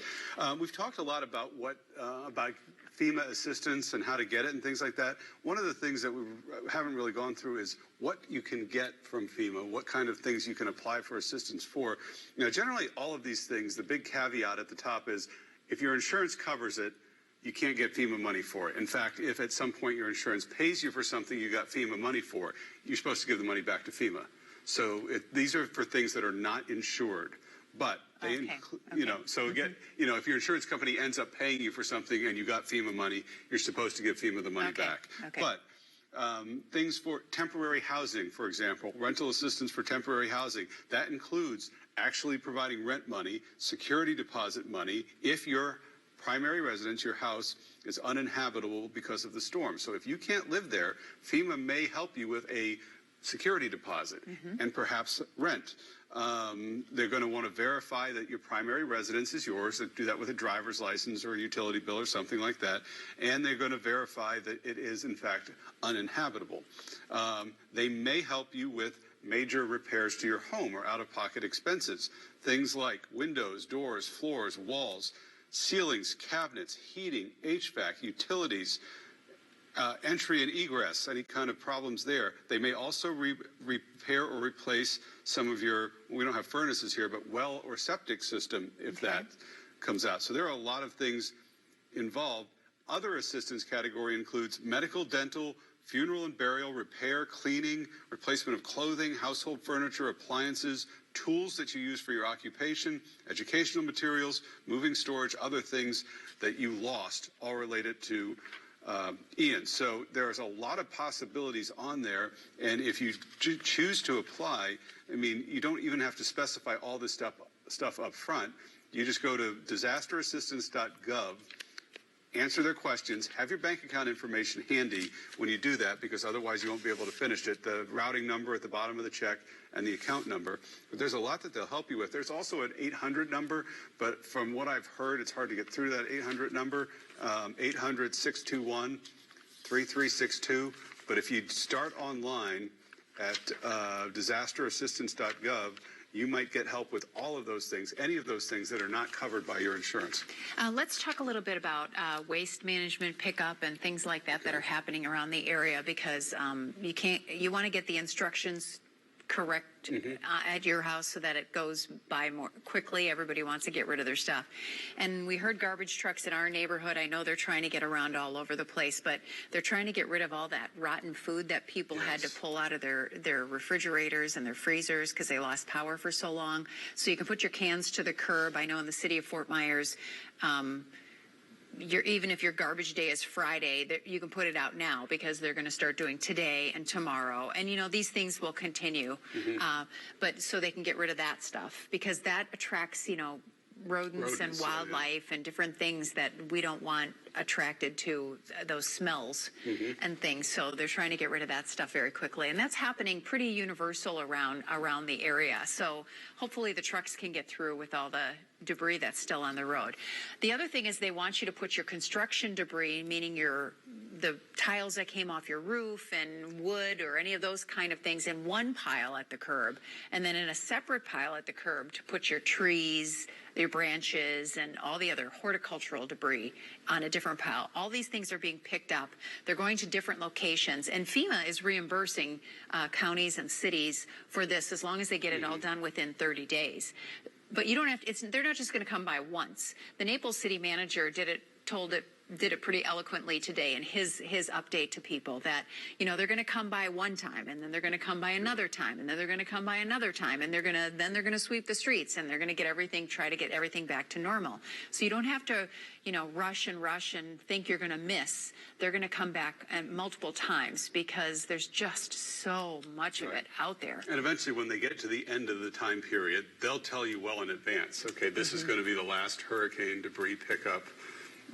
But you'll have, usually it's a month or something like that. Yeah, but it's good to, and make sure you keep it away. I saw someone had it all wrapped right around their mailbox. Well, the trucks are going to come, you see the trucks out there every horticulture day. They come with the big claw and they grab it off the curb and they put it in the back of the truck. And your postal carrier is also not going to deliver your mail. No. And if your stuff is all up against the mailbox, your mailbox is going to get ruined, or they may not pick it up. Right. And then you'll have to move it. So just as you're doing that, keep that stuff in mind. Postal Service is another thing. They're trying to do mail delivery. Now, I didn't see any mail trucks today, but I know some of the post offices are opening. Right. In fact, quite a bit of them. The post offices are opening. They haven't specifically said within that they're delivering mail in all of these places yet, but they are getting their operation back going. And they are setting up mail for the islands. In different post offices. Clearly, they can't go out to the island and deliver mail right now, but they are delivering pickup locations for some of those other areas, and so that's good to see. Yeah, we'll see how that works out. There'll be a lot of logistics involved in getting people their mail or getting people to their mail wherever the mail is. Yeah. But we'll let you know how that works. wasn't Ponderosa way back at the very beginning of the area? It was a mail post, wasn't it, where people came to get mail? I know that really back in the day, they brought cattle in and out. Yeah, I remember that, but somewhere in the back of my head, it was also a place where people went to get mail, and I don't know why I picked that. In fact, there's a book, oh my gosh, I'll have to look it up now, you guys. It's a great book. Patrick Smith. A Land Before Time or something like that. I might have it wrong. My librarian friends are going to be so mad at me because he's such a great writer. And if you've never read him, he writes historical novels. A Land Remembered. Thank you, Lenny in the booth. It's such a great book for people to read in this area. I'm getting off track now. We shouldn't be talking about this, but it is a good book. If you don't have power and you want to, if you have access to this book somehow. It is a good book because you'll know the areas, and it's just interesting to read about the history. Anyway, we need to talk about the water. Did you remember the picture that we saw of all the runoff into the water out on the Gulf and all the rivers and things? I mean, it's just unbelievable how big of an area that we're dealing with this runoff right now. So we're going to have to keep an eye on our water quality, and we should probably all keep that in mind wherever we are, because with all the rain and all the storm debris and all the different things, all the runoff is going into the rivers, and our water quality may be a little bit diminished for quite a while, and all the debris in the water. That and the possibility of red tide. We heard Matt talking about it last night. Yeah. And, there's a lot of study around the correlation now between hurricanes and red tide, because we had a bad red tide year in 2005. We had Charlie in 2004. We had a bad red tide year in 2018, and we had Irma in 2017. So we'll see what happens here. Here we go. That's it. Thank you very much to the producers in the booth for getting this up so quickly. But you see that, and we usually only see it in small doses, like at the mouth of the Caloosahatchee into the Gulf of Mexico. But we're seeing it all along our coastal areas right now because of all the water and all the debris and all the runoff and all the leaves and everything else that are flowing into the waterways. So it'll be something that we can hope that, like, our water school at FGCU is looking into. I'm sure the Caloosahatchee Waterkeeper has his finger on the pulse of this. It's just a phenomenon we're going to have to keep an eye on. Yep, as you look at this, too, and you see there Sanibel, Captiva, and all those areas, you can see how dark it is right around, the areas that make up primarily Lee County beaches. Yeah, in fact, the Calusa Waterkeeper posted pictures similar to these, and he said, massive land-based stormwater runoff, or dark water, as the commoners know it, into the Gulf of Mexico after Hurricane Ian made landfall near Charlotte Harbor on September 29th. And he has some NASA satellite imagery that actually shows it as well. So, yeah, it's something we'll have to keep an eye on for sure. Something that we'll be watching as we go into the next phase of our recovery into next year. Yeah. So it is 10 after 9. If you're looking for your favorite CBS show, it is airing right now on CW, which for most people is Channel 46. And we will be here with you on Wink TV and 96.9 Wink FM through 11:30 tonight. And back again at 6 o'clock tomorrow morning with our morning crew as the day gets started. We kind of, especially since there is the curfew and there is, so much that goes on during the day in the recovery now, when it gets to this time of night, it gets a little quiet, or actually, in a lot of places it gets very quiet. So we'll help you kind of review what we've learned today, but also try to give you an eye toward tomorrow and the different things that can help you and different opportunities you have to improve your situation tomorrow and find the things that you need to make your life a little bit better. So we'll be here with you for the next couple hours. Yes. The producers are listening to us. This is how we know, because they sent me the winknews.com story regarding about the residents on Fort Myers, Sanibel, and Captiva, and how they can still get their mail even though they don't have a home to deliver it to. The United States Postal Service says the residents of those cities can collect their mail at 6 Mile Cypress Annex Building at 14651 Ben C. Pratt and 6 Mile Cypress Parkway. That building is open from 9 to 4:30 Monday through Saturday, and that's where they're going to be holding their mail. And all they need is a photo ID to come, and they can pick up their mail and get what they need. So that's something normal. It's a little out of the way for them, of course, but now some of them are already on the mainland. So there you go. But it also answers some questions, because for those folks especially, there's so much of their life is up in the air right now.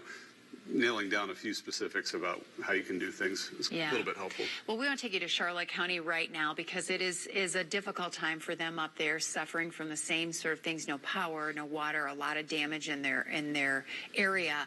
Week News reporter Michelle Alvarez was able to talk to a woman who lost her home, but she's worried about her neighbors. It looks like Englewood, Florida, and Charlotte County was basically put in a blender for a whole day.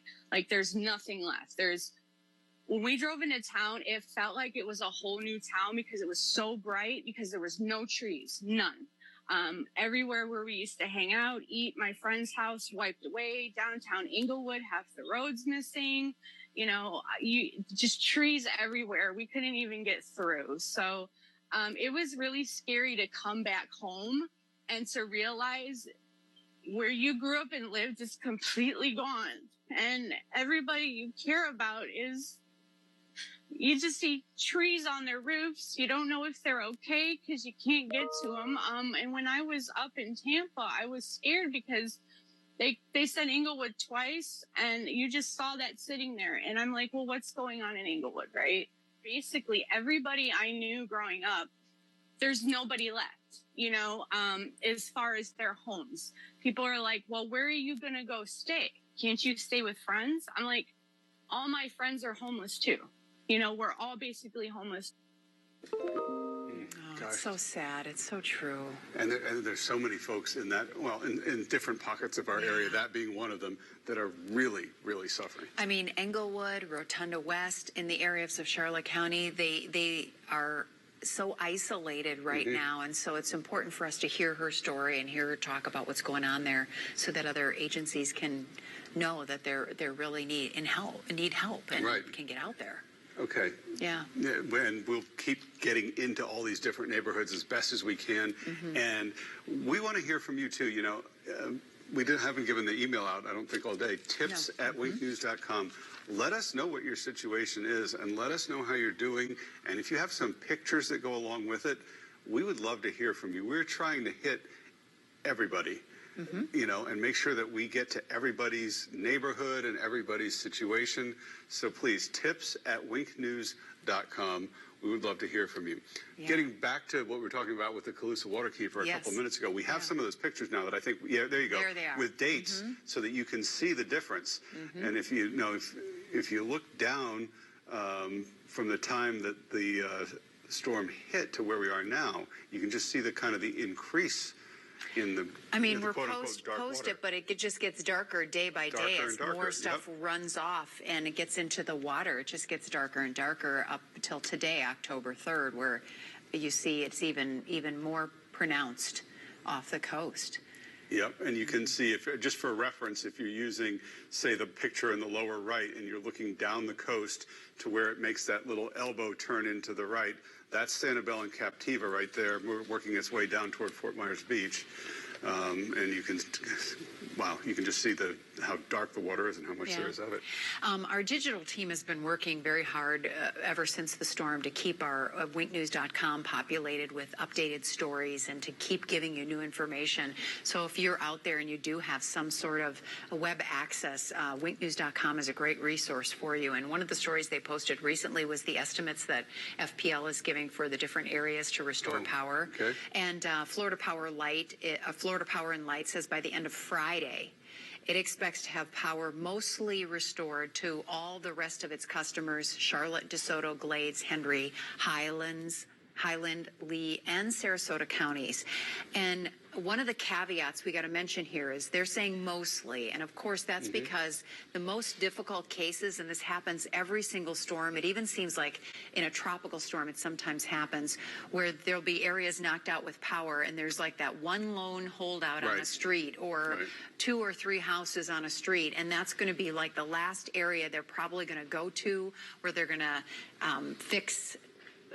be able to fix the thing, or there might be issues with the stuff on your property. Right. We heard that from Karen Ryan at LCEC sometimes. Sometimes someone doesn't have power and they don't realize the issue actually happened on their property rather than out at the line where the utility. So we're going to get down to the nitty-gritty of that here pretty soon when they're not able to any longer restore entire neighborhoods or entire streets. And we're not quite to the point yet, but we'll get there probably in the next couple of days, especially in FPL areas that aren't really, that are not quite as coastal as, say, Cape Coral and certainly the Barrier Islands, where if you are the only one on your street or you and your neighbor are the only one on your street and everybody else is lit up around you, then it's time to let them know that you're still without power. At the point that we're at now, they're still restoring them in fairly large clumps. Right. So, and they tend to know that you're there, but there could be something wrong. Like Lois said, it could be on your property, for example, or something else that they need to do.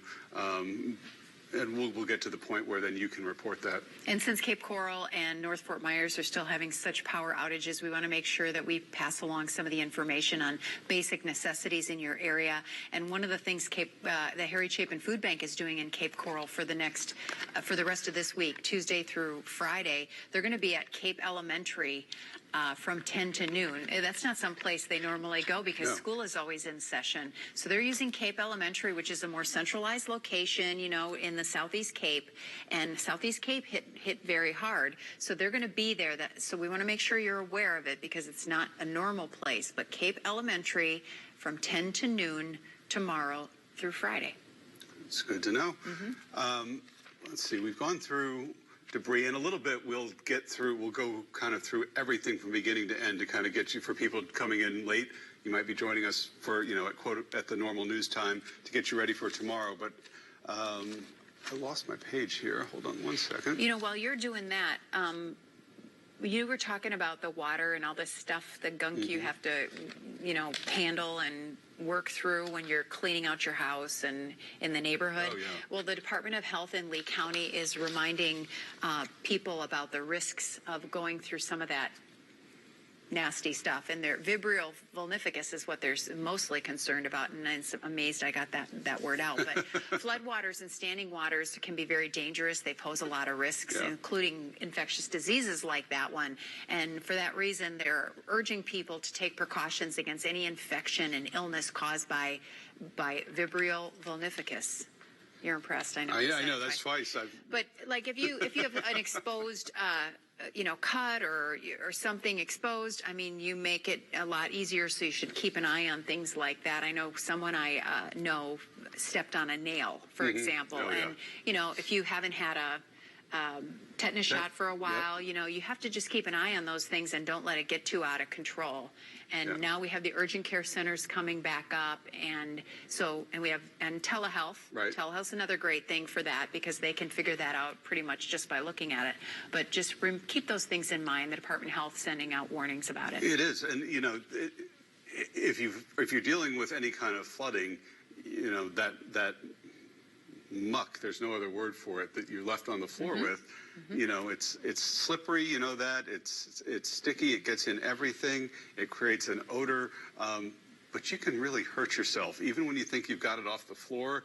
A little bit of water on that and it is just so slick. You just want to be super careful when you're cleaning up because you survive the storm. You want to survive and be okay during the cleanup, and make sure you're okay. Here's what I was looking for. I remember the governor had talked about a number in terms of the search and rescue teams. There's 1,900 rescues with the U.S. search and rescue teams, mostly on the Barrier Island. That's just a phenomenal number. Yeah. And it gives you an idea because the scope of the number of people that are out here doing that. I saw a couple of search and rescue teams. One, I believe, was a state search and rescue team, but going door to door in neighborhoods off McGregor Boulevard today, there must have been somebody missing or something like that because they were very definitely focused on one house and asking people around and all. But there were 3 or 4 of their people there. You see them in the helicopters. They're around, and the ability they have to search by almost any means necessary to search in water, to search, to not just go door to door, is very impressive. And then we heard from Fort Myers Beach today the kind of methodology that they're searching only places where they either have a reason to believe there is somebody, or the canine says there's somebody, or a witness says that there's somebody. I guess there's just too much to go through. They didn't really give a reason why, but I guess there's just too much wreckage to go through to do it any other way. That's really interesting. You know, another thing I forgot to tell people when we were talking about throwing things out, and then one of the news conferences today, they talked about how you shouldn't put your gas from your grill, the containers like that at the curb, or your propane type of tanks, any type of tanks you may use propane for. You shouldn't put those at the curb. You should keep them at your house for now, because the EPA actually sends people out in disaster areas like this, and they actually drive around and inspect areas looking for that kind of hazardous debris, and that's all taken separately, and they'll let us know when you can, what you should do with it, or if they'll be picking it up, or how they're going to be handling it. But those kind of things can cause real hazards for the waste management that comes in the area and all those kind of things. So just be very careful with stuff like that. Keep that in the house for now, and let's just do the construction debris, the horticulture debris, and your regular garbage and trash. I know in city of Fort Myers, I don't know about you, but the recycling, they can't handle that right now. They're asking you not to put any of that out and just hang on to it for right now. I believe, because they can't. There's just too much to do right now. I believe in the county it's the same thing. We'll look it up I'll look it up for you in a second. We have some new video from Centennial Park in downtown Fort Myers. Hadn't seen this yet. And they've just redone so much of it. Remodeled. Oh, look at that. Wow. Okay, now these are some of the things you're seeing floating downtown, or that floated downtown, some of those main big pieces. But see, this is not supposed to be underwater. No, there's no water on that side of the park. Or there's not supposed to be. This right here, there should docks. be up to the, but oh wow. But like some of the docks are gone, some of the and those are not supposed to be on the ground like that. No, they're supposed to be standing upright. The fence. Wow, the water was so powerful. Gosh. It's incredible. That's all supposed to be along the riverfront. Right, and all that was underwater. Because where Centennial Park is, you know, we know at the parking garage across Monroe Street, the water came almost to the top of the first level of parking. So a lot of it probably came from this general area. Oh, look at that. And this is down closer, I imagine, to the Yacht Basin area. Yeah, wow. As we turn, we're in the other side of downtown right now, and all the boats piled up. Oh, so many boats all over downtown Fort Myers showed up in the strangest places. Well, and that area by Joe's Crab Shack there on West First Street was probably one of the biggest stack-ups of boats. There are a lot of boats in that marina. There's a lot, and they just ended up on top of each other, on top of each other, on top of each other. Just incredible. Just incredible. Even near the station, remember we pulled out and not, a tenth of a mile down across the Billy Creek Bridge there was a big boat up against some of the high-rise buildings. Well, there's no water. It's way on the other side of those high-rises. It must have come floating right down First Street and then got wedged up in there. And today they were moving that. They were attempting to move that boat. There certainly was enough water on First Street that night for a boat to come floating down. It was at least we were under, I think, 5 feet of water here, more or less. But listen, any of our communities have been dealing with this. We're a huge boating community. So many boats in Cape Coral were damaged. So many boats on the islands were damaged. Naples, here. I mean, anywhere there was surge, it was an incredible force, and it was so destructive for the boating community. Some neighborhoods too. Well, obviously, if a boat can move, a jet ski can move. But I've noticed in a couple of places, I doubt it belongs to the people whose yard it is. It's because it's just kind of strewn in the yard. Yeah. But I mean, just about anything can float like that.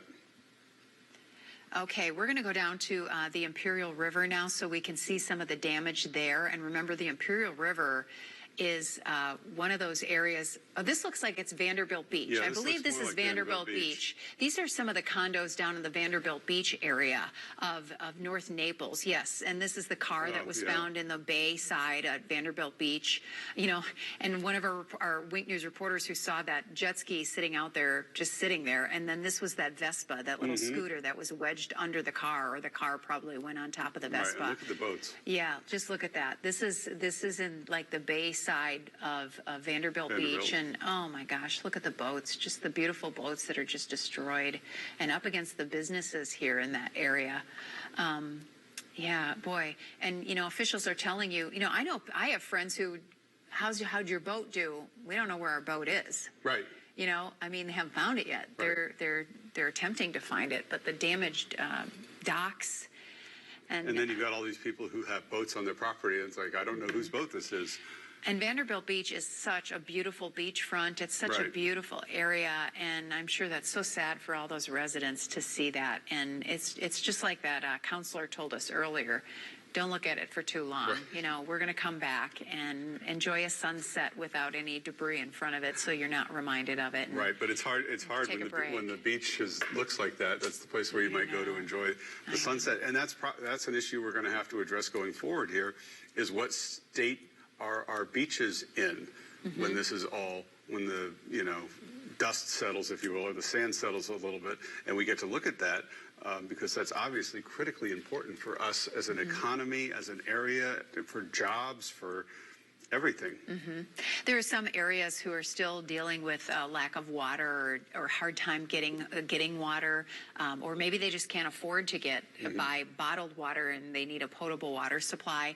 So Big Storm Brewing in Tampa Bay is sending 4,700 gallons of water to the survivors of Hurricane Ian in Southwest Florida tomorrow morning. It's starting at 8 a.m. Big Storm will load up a truck donated by Reed Logistics and ship the water to its beer distributors in Punta Gorda, Florida, and Naples. And workers there are going to distribute that much-needed water to the communities trying to get back on their feet during that devastating storm. Parts of Charlotte County, we've talked about Englewood and Rotunda and some of those. I mean, they're still having a hard time getting water and food, and they don't have power, and it's really a miserable time. So these kind of efforts from companies all over Florida are really nice. A couple of updates, too, now from Lee County. First of all, since we're talking about water, the county, especially Lee County Utilities, is still encouraging people to conserve water. There is still a boil water notice, so you don't want to be drinking it. But laundry, running the dishwasher, things like that, if you can at all avoid it, it would really help. They're still trying to restore water pressure on one end and make sure that all of the drainage and sewage systems on the other end work. So they're asking for that. They have set up.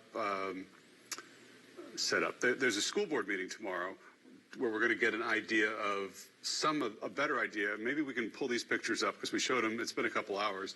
Some of the damage at the schools. Oh, yes. And we're going to get an idea tomorrow from Dr. Bernier about what some of the damage is. We've seen a few pictures put out by the school district, but he's going to talk at the school board meeting about what the damage is to the schools because we haven't really had a chance to assess it yet. Yeah, some have very minor damage. Some have things that are being worked on and fixed right now, but some have catastrophic damage, and they don't know if they'll ever be able to open them up again. And you can imagine where those schools are, but they did send us pictures of both Pine Island Elementary, Fort Myers Beach Elementary, and the Sanibel School on Sanibel Island as being in some pretty bad shape. Now, they haven't given exact specifics to us, but they did send those pictures because those are some of the schools that not only are some of them damaged, but for example, the Sanibel School, I mean, you can't even travel back and forth from there right now. So it'll be very interesting to see how they're going to handle that and where all those kids will go. They have said to the Sanibel mayor that they're going to do everything they can to keep those school kids who learn together at the Sanibel School together wherever they are. And it might be some makeshift school for the time being. Well, and then on the other hand, and I hadn't really thought about it this way yet. Okay, so we'll we're show the pictures in a second. This is Fort Myers Beach Elementary, I believe, on Fort Myers Beach. The aerial, and we'll take you down inside the school. These are the worst pictures of the ones that we've seen, and that one, the way the damage is laid there is water. That's clearly the muck on the ground. And the cafeteria. Water. And then I think in the next picture we're going to see the water line on one of the doors, and that's scary. Oh my gosh, that's just unbelievable. But it's a very telling picture, isn't it? Yep.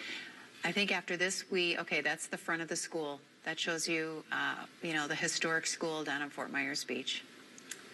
And then I think we go to the next school. We're at the Sanibel School now. And in this room, things look relatively okay. I mean, you see the desks are all still in place like they are. That surge either didn't enter this room or didn't really impact it as much. Right, or I'm trying to tell what's on the ground. See the footprints? I think it might be a wet carpet, and so people walked on it when they assessed it. So I suppose all that has to be ripped out. That's not safe sitting like that. So they'll have to do a lot of. We'll have to see if they can restore that or not, or whether maybe if other parts of the school are not stable enough to be kept. But we'll wait till the school board meeting to find that out, and then we can look at the next picture. This is also at the Sanibel School, where you see the water on the floor there. There's a puddle of water, but again, the desks are kind of in the same configuration that they usually are, and. So it's nothing too terrible. No. At least in this picture. At least these classrooms didn't seem to be breached by the wind with those sticky notes and the Post-it notes on the wall. Right. There you see all the horticulture debris on the ground in their patio inside, in the middle of their school. They have that little area.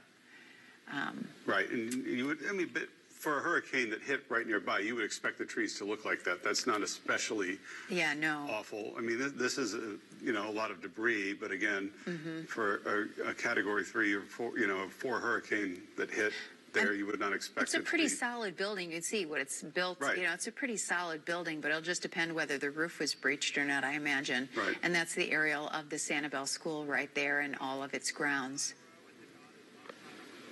And then this is Pine Island Elementary, and there's the cafeteria, clearly. Things look pretty okay there. And then let's go to the next picture, and we can see all the water on the grounds. Yeah, but even from this angle, and you can't see it up close clearly, but things look relatively intact at Pine Island. I mean, but then you get in here, and there's some debris on the ground and leaves and stuff, so something must have been breached to get that all in there. Yep. So we'll be interested to see as we look at these. And, as far as the Sanibel School and them all going to school together, it'll also be interesting to see how many kids and families are on the island to go to school together at all, or whether the families have been displaced. Yeah, that's a good. I don't know. They might not have nearly as many to put together as they thought. I don't know. And there's another shot of Pine Island Elementary. Yeah. Okay, John, would you repeat what you said to us about that? I didn't hear you. Oh, okay. Right. Wink News reporter Liz Byro live again with us right at the God is Love sign on McGregor Boulevard, an icon, a place that certainly almost anybody that drives through Fort Myers recognizes. Yeah, lit up bright. Yeah. It definitely is. I mean, right now it is pitch black as far as the eye can see down McGregor Boulevard. But, I mean, this sign, the God is Love sign, is still up.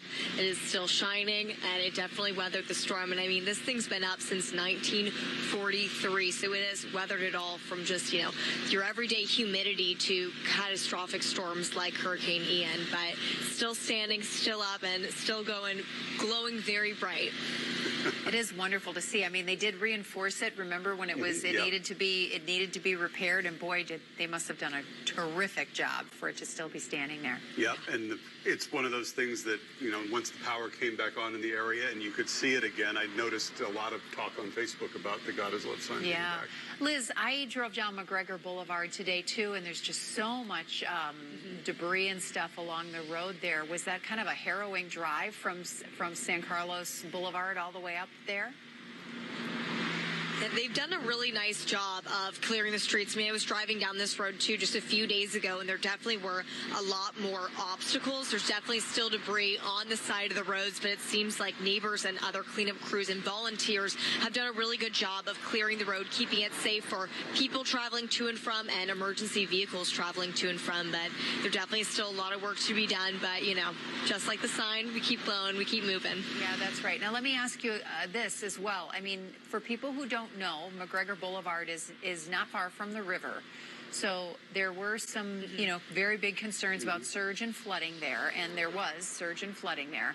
But so tell me, as you were driving from the beach near the Matanzas Pass Bridge all the way to where you are at the God is Love sign, were you in and out of power zones? Was power on in certain places and then off, or has it been off? Was it off the entire way?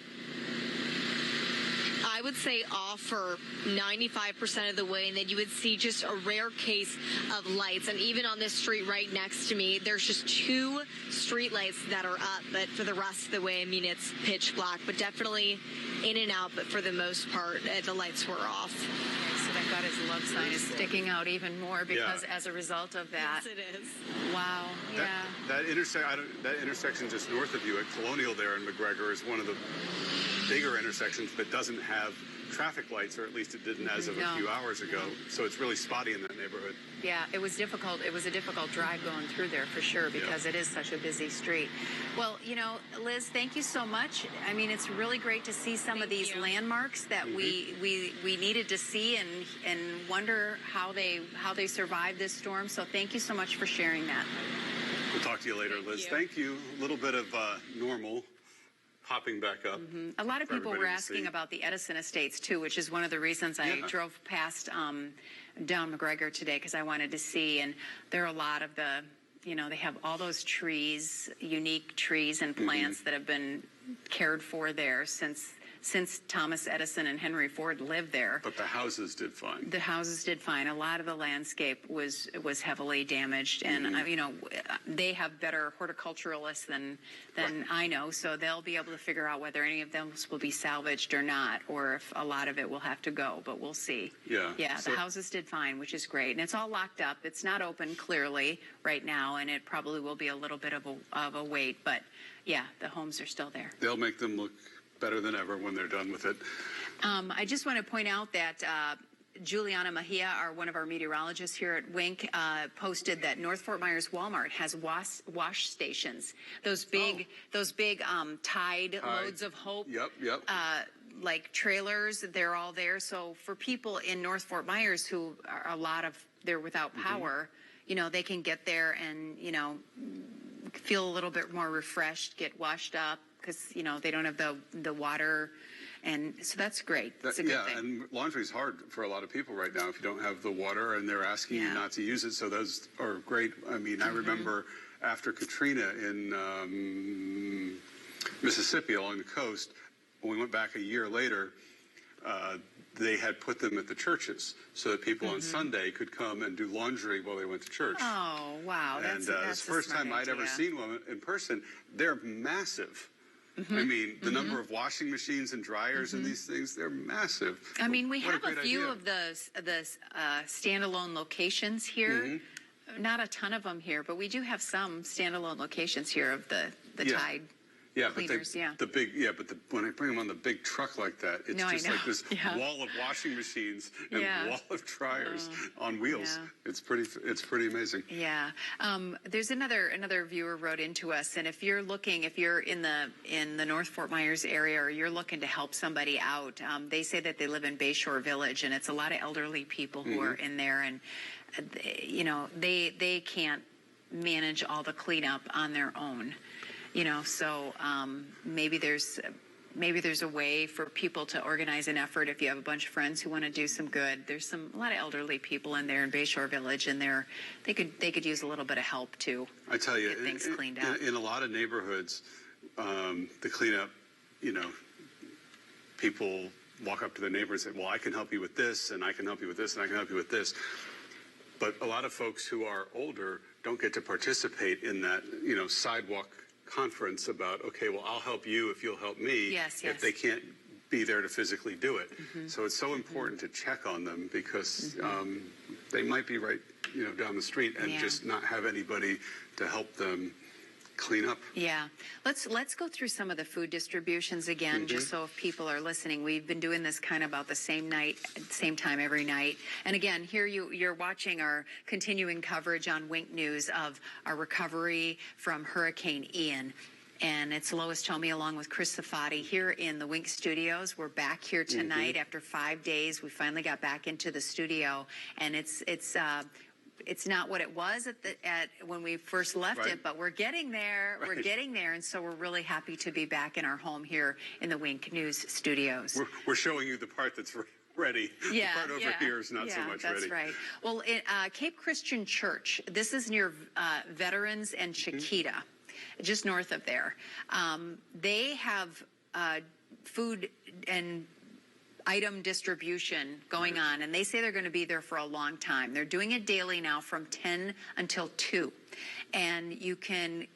They're not not long lines, according to them, and you can get baby diapers, wipes, bottled water, hand sanitizer, personal hygiene items, some adult type things for hygiene if you need them, paper towels, so much more. And what they have changes every day, so they're getting new items all the time. They're also giving out sandwiches and bottled water for everybody in the later part of the afternoon. And they say they're going to stay there and they're going to do it, and they're going to try to get it done. For those people in that part of the Cape. There's a lot of people stepping up tomorrow. Cypress Lake United Methodist Church in the morning will have supply kits and water. 8570 Cypress Lake Drive. It's Cypress Lake right at Winkler, right on the corner there. Starts at 10 in the morning tomorrow. Yeah, St. Matthew's House, they have a full schedule too. They're going to be on Tuesday, they're going to be at Cornerstone Methodist Church on Immokalee Road in Naples. That's in the 8200 block. That's 11 to 1. And on Wednesday, they're going to be at Paradise Sports Complex at Citygate Boulevard in Naples from 10 to noon. And then on Thursday, they're going to be at the Coastland Mall by the Dillard's entrance on North Tamiami Trail North in Naples from 11 to 1. And then Harry Chapin is doing something completely new this week. They're going to Cape Elementary from Tuesday through Friday. They're going to be there from 10 to noon, and they're going to be distributing food. And then they're also going to be in Immokalee at the Boys and Girls Club at 10 o'clock tomorrow, and at San Rafael Church in Lehigh Acres from 10 to 11:30. So they have that for Tuesday. Wednesday, they're going to be in LaBelle on 4A Drive from 10 to 11:30, and at Golden Gate Community Center from 10 to 11:30. One more is the Catholic Charities Distribution Center on Michigan Link. That's 4200 block of Michigan Link. They're going to be there, and in Bonita Springs at 28360 Beaumont Road, handing out food for the foreseeable future. And you did the North Carolina Baptist was one of them? That was the New Hope Church in Cape Coral. Yeah, they're helping out with Red Cross. Oh, that fabulous. Just came in, so good. we can take a look at it. Okay. Or some pictures anyway. Oh, no, we have folks helping out there. So they're handing out boxes and supplies and food like that, but they were also making some meals. So I don't know, this is their wash station, it looks like. Right. That's sideways, so I'll have to look at that. Yeah, that's some of their volunteers. They're working with the Red Cross and the Baptist Church out of North Carolina, and it's all happening at New Hope Church in Cape Coral. Right. And they're doing that for a while, which is really, really nice. So even with it turned, you could see the scope of the operation and the huge amount of food they're getting ready to prepare and number of people they'll be able to feed. And for those of you who didn't get to watch us a little bit earlier, Chabad of Cape Coral, we had a great interview with Annette Montgomery there. She walked around and showed us all that's going on there. And they are doing their food this way. They're doing a noon meal. If we have in the back, do we have that to replay and show people? Yeah, I don't know. It was so fantastic. But they're doing a noon meal, and then they're doing a dinner at 6 o'clock, and they're also doing medical care. So they have people there who have medical backgrounds, and they're helping people, with minor cuts and scrapes or whatever it is. They're willing to help people in the Cape.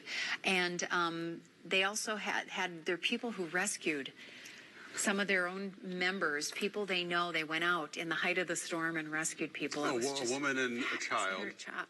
Her grandson, I think. Her grandson, I think it was, yeah. And they're all in the room together, and they all got to, as they call themselves, fast friends now. They all got to meet, and what an amazing group of people. Absolutely. There are so many, I love to say how, brag on Southwest Florida and what a great community it is, and we prove it every time. And we certainly are this time. But there are some people that just take that extra step, and that was a whole room full of them. Oh, someone added to remember we were talking about how you should conserve water and you shouldn't flush the toilet too much, and I've used if it's yellow, let it mellow. Well, someone gave me the second half of that phrase tonight. If it's brown, flush it down. See? I wasn't making it up, Chris.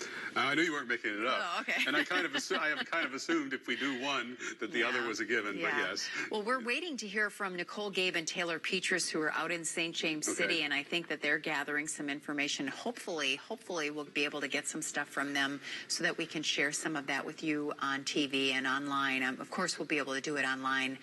It's just a matter of how quickly we can get things turned around for you from them. But I'm sure that was a very interesting day, seeing what's going on out there since we've seen. Okay. Since we've seen, getting them now. Since we've seen some of the pictures from Dave Dorsey from a day or two ago, it might be interesting to see what they see on the ground rather than from the water, because Dave saw a lot of his stuff from the water. And we're getting some emails too from people in Port Charlotte where they've had so much damage and they're still waiting and they're suffering, and they call it crazy damage from the hurricane, and they don't have the water, so they haven't taken showers since like Wednesday morning. I mean, it just starts to weigh on you, and they feel like they live in a remote section of the county, and they have a well pump and septic, but they don't have power, so that limits what they're going to be able to do until they get power back. Power lines are down out in those areas. FBL has been notified, they're telling us, but you can imagine, that's a long time. From Wednesday to Monday. That is a long time. So they're hoping for the Red Cross and the FEMA to see them and see their stories and maybe get out there and offer them a little help.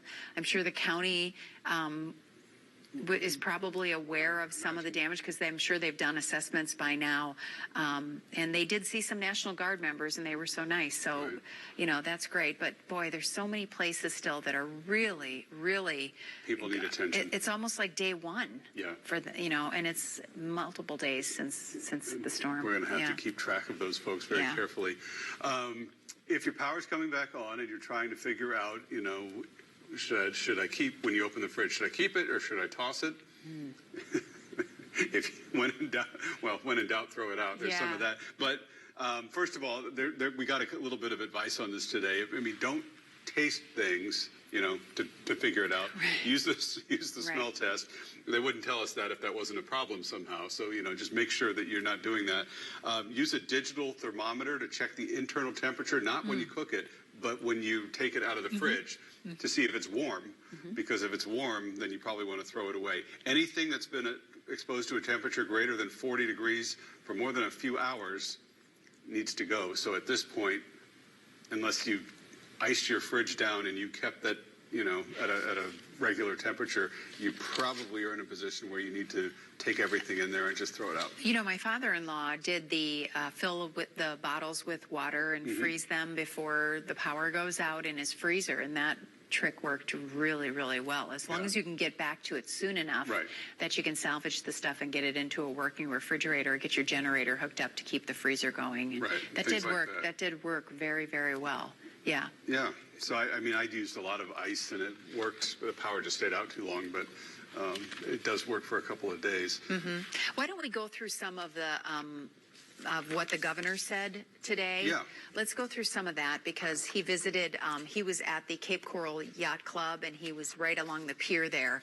And he talked about we're up to like 1,900 rescues, according to the governor, mostly, of course, on the barrier islands.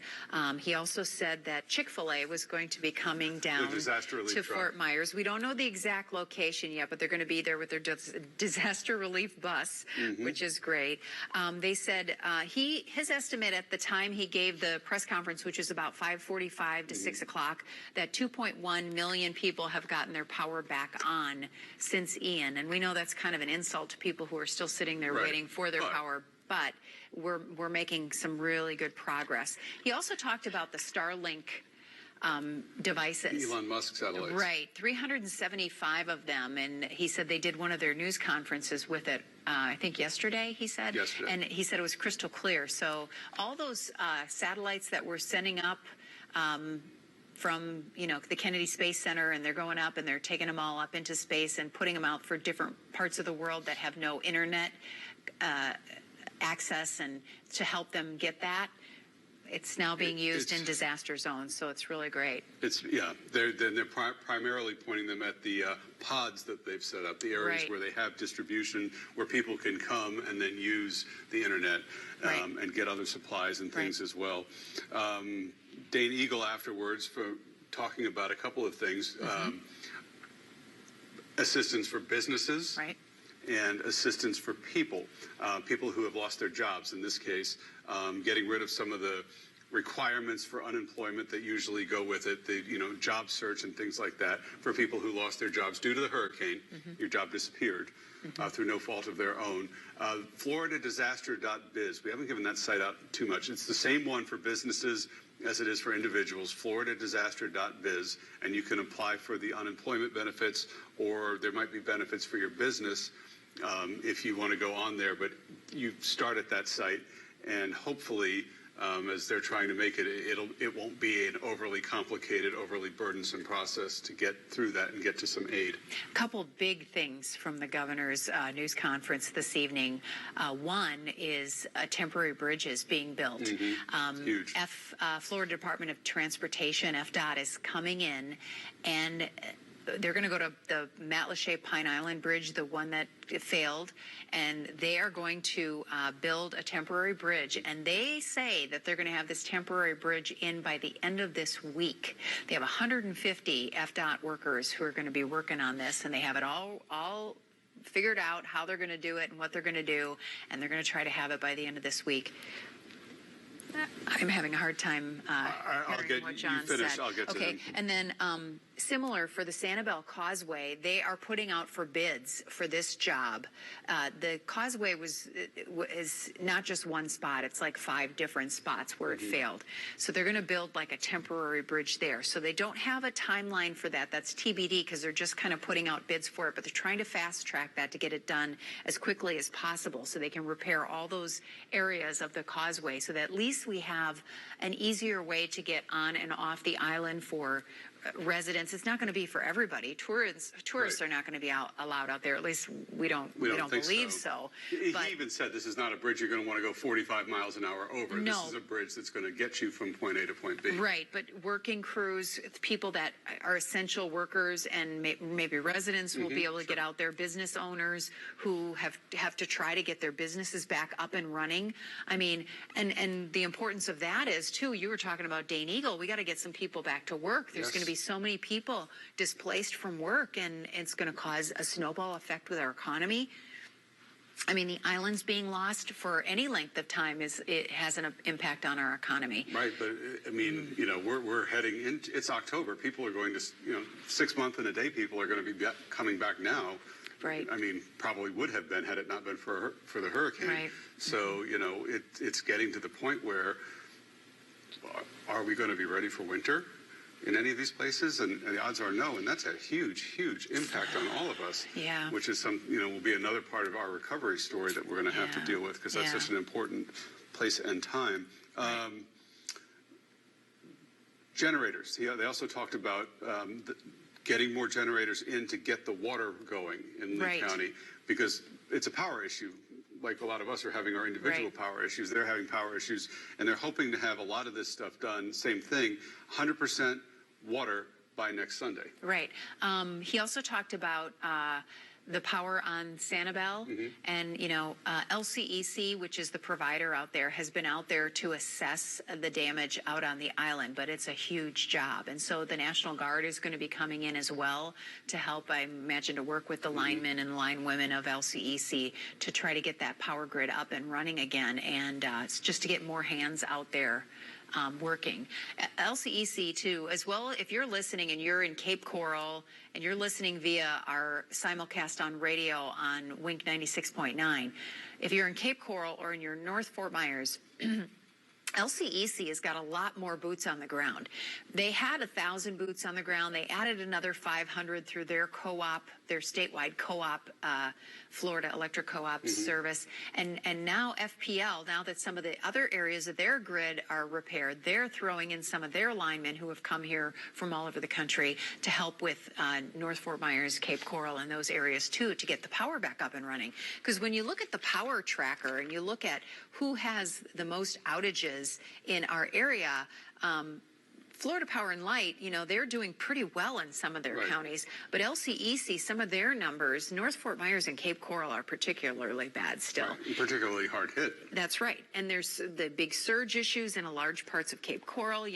2 zones were located or were evacuated in Cape Coral because they were expected to be hard hit. And that's a large part of the city, very large part of the city. So the more people we can get working on that, the governor believes, the faster we can get this repaired and get people back to some sort of a normal life, which is just so important. Which is eluding so many people. We're coming up on 10 o'clock, which is curfew time now in a lot of places. Yeah. You've got all the times over there, but I know Charlotte County, that's which right. includes Punta Gorda, That's 10 o'clock. right. Naples in the residential areas are now from 10 to 6 a.m. You cannot go in residential areas. That's a secondary curfew. They're still following Collier's curfew, midnight to 6 for most places. But residential areas of Naples, it's 10 o'clock. No more going into residential areas unless you live there. And if they stop you in a residential area and you can't prove you don't live there, you're in violation of that curfew. So just be warned. Marco Island lifted their curfew today. Marco Island. Which was, that was great. Nice for them doing well. And hopefully we'll be seeing as the week goes on, curfews lifting further and further. Lee County, that's still in place. 9 p.m. to 6 a.m. is still a curfew in place. Schools, let's just talk about that briefly because tomorrow Hendry County is going back to school. Today, Glades County went back to school. They had less damage, clearly, than other counties. Collier is opening up on Thursday for their public schools. Lee County is off still all this week. We're still waiting for their announcement. Maybe we'll hear more at their school board meeting tomorrow. And which county am I missing? Charlotte County. They're still going to call that on a day-by-day basis. They have not notified us yet of any changes there, but there's still a lot of power out in that county, so we're going to have to just wait and see. Yep, FGCU, FSW closed all this week, resuming classes a week from October 10th, right? Today, a week from today. A week from today. So next Monday. And readjusting their schedules, and there'll be some controversy about that, about how they fill in those missing days.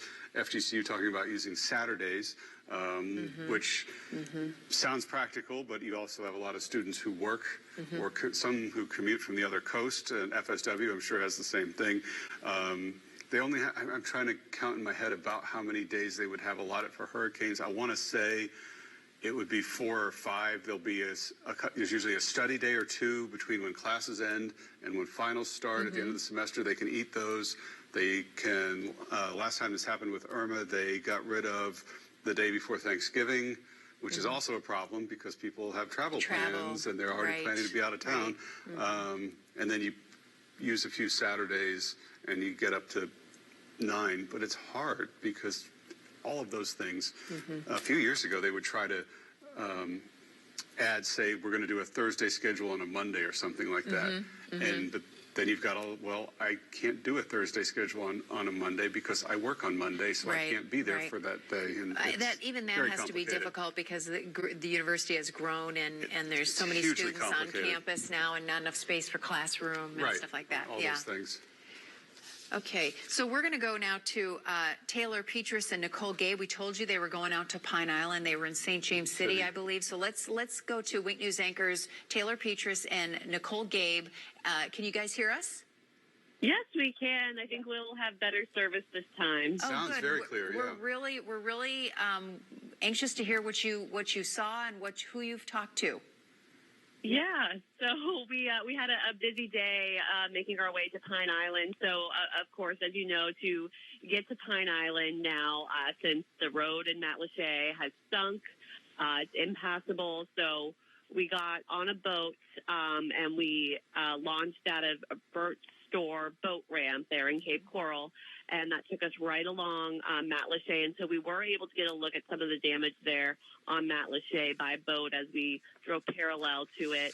And we could already see FDOT workers out there working on that road. You know, they've set that big deadline to try and get that temporary road bridge done by the weekend. And the people we talked to when we came back, they said it looked like a lot had already been done today. So we did see crews out there even as we went past Matlacha, and we got just, a glimpse of the damage there, of those buildings that were just falling into the water.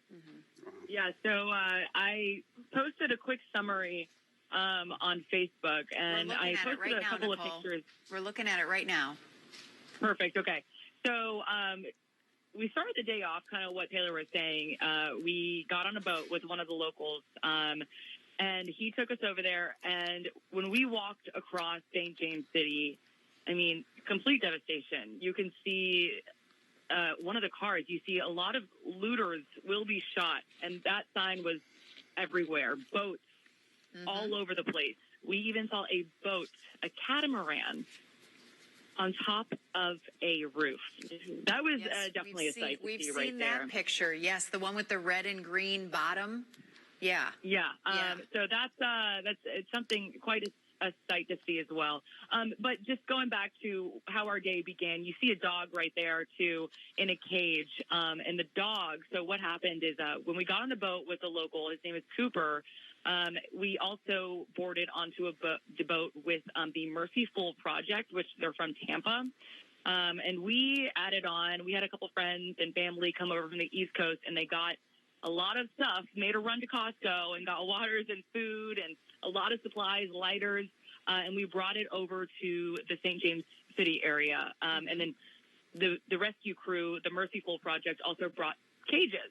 So they were there to pick up and take animals back to the mainland. Displaced. So, yeah. So it's something great to see right there. And they did end up bringing back around 16 animals back, and they are boarding those animals. So hopefully the owners will eventually, once they get everything together, they will then be able to reunite with them. But, you know, you see the donations, large amounts of water, large amount of donations. Great. And I think the big message here right now, though, from the locals, all these donations are coming in. They have so many people riding their boats in, getting these the items there. But their fear is that people will forget about them in the next 2 weeks. Right. Yep. Right. Yeah, so you see a lot of water and things there. They're pretty good on water. Obviously, fuel for them is a big thing because they are taking boats back and forth, number one. And then people still do not have water or power on the island. So a lot of people might be running generators, and those generators require gas. So gas is a big thing for them. I heard people asking for ice, and I know ice everywhere is hard to get. But, again, those ice just to keep whatever they can in their house cold is a big thing that they need, and that's hard to get over there. And when we were out there, we were learning from the people we spoke to, there is a little bit of water, but listen to this. So for the entire Pine Island, so they kind of have a little schedule right now. They're trying to split it up between St. James City and Bokeelia residents. So if you live in Bokeelia right now, you can have your water on. They'll turn your water on, and I don't even think it's great pressure right now, from 11 to 2. And then it switches over to St. James City from 2 to 5. Wow. And so you get water. So they said they kind of have to strategize and prepare and plan ahead of when they can use their water when they're out there right now. And again, we saw when we were driving by down the canal, we saw one lady with her hose on, but I mean, it was just trickling out of there. There wasn't much pressure there, but I think it is a little bit of hope for them to start getting something back on. Of course, we know the power situation that is LCEC area. It's probably going to be a long time before that is restored, especially since they are working on that road and bridge there in Matlacha. And is it mostly, could you guys see where is it mostly wooden power poles and things out there? Could you see that, or were you just too far away? No, we were, I mean, power poles were knocked down, snapped in half. I mean, we were going under things. And the thing is, too, you know, I mean, there are certain areas where the power poles are down and maybe a line is dangling or two, but they've been moved. But the thing that we noticed when we were out there in the St. James City area is that power lines are down and they are in the roads and they are to like a neck level. Like you have to go under. Wow. Okay. And be careful to avoid it. So it's a big issue right there. A lot of debris as well. Right. But when Taylor was talking about the water situation, we did pass a lady who said she screamed across the canal. She goes, "It's finally clear, finally clear." So it's just a little bit of water. But if you are on Pine Island, in the St. James area, and you're listening right now, just know that on your need of materials, food, a free meal, a warm meal, anything like that, just make sure you go to the Monroe Canal Marina. Again, that's in St. James City. They're handing out food items, a lot of stuff over there. A great group of people. And just down the street, if you come out of that marina, you take a left. You can walk there if you wanted to. There is another group set up over there that has the same stuff: diapers, food, everything right there. But what makes that little location special is that that's actually where Elon Musk's Starlink satellites are pointing to.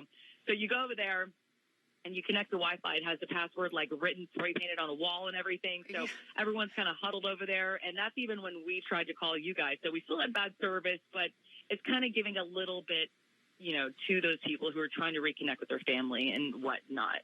Yes. Yeah, so that Starlink satellite, it was interesting. It's at Bob and Annie's Boatyard is where that kind of second distribution site is there on St. James City. So we go onto our phones on Wi-Fi, and it's the Wi-Fi is literally called Elon, Florida. It is. And you type in the password. I mean, it was quite... How did it work? Incredible, How did it honestly. Did it work well? How does it work? How quick is it? We were able to get some things to go through, and we were on the phone for a little bit. I mean, if someone desperately needed to post that they were okay, I'm sure they could get that message to go through for their family members. But so they do have that there. And then also, today was the first day the National Guard was on Pine Island in St. James City. So we saw incredible sights of these the helicopters dropping down big pods of supplies down to the people below. So, and we saw the guardsmen out and about. So they are there, and our guide, Cooper, told us that was the first day that they were there. And so I think they were happy to see that as well, just to feel like they were getting some help from the outside. It was really an incredible sight to see these helicopters drop down these pods in the middle of Pine Island in fields. And I mean, one even came so close to us, we didn't even realize it was landing right beside us, but the dust flew right into our eyes. Sure, we're seeing the picture. They're on it right now, but I think... Nicole, we're seeing the picture that you took right now of that pod, and we had a picture earlier from much further away of them carrying that pod. So, yeah, that we can... I was wondering how they were going to keep everybody out there supplied when they have National Guard members there basically around the clock from now on, correct? Yeah.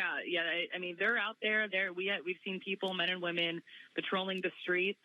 We've also seen them shuttling things back and forth in their vehicle or their trucks and dropping off supplies right there. And I believe they have a truck that's parked in the bushes back there that then gets the supplies and then they'll drop it off. But so, yeah, the National Guard, they're there. We've also seen sheriff's deputies there as well and other authorities.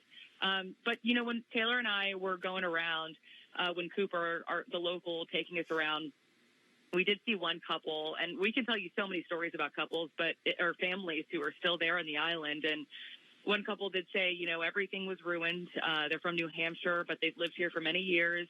They unfortunately lost one of their animals in the storm, and they just said they just want to clean up, and they're just trying to get out of here. Yeah, I mean, they literally had wheelbarrows of stuff coming out of their home, and she got and she doesn't have. They don't have service, and they're like, "What's going on? Like, is the Coast Guard still coming to get us here?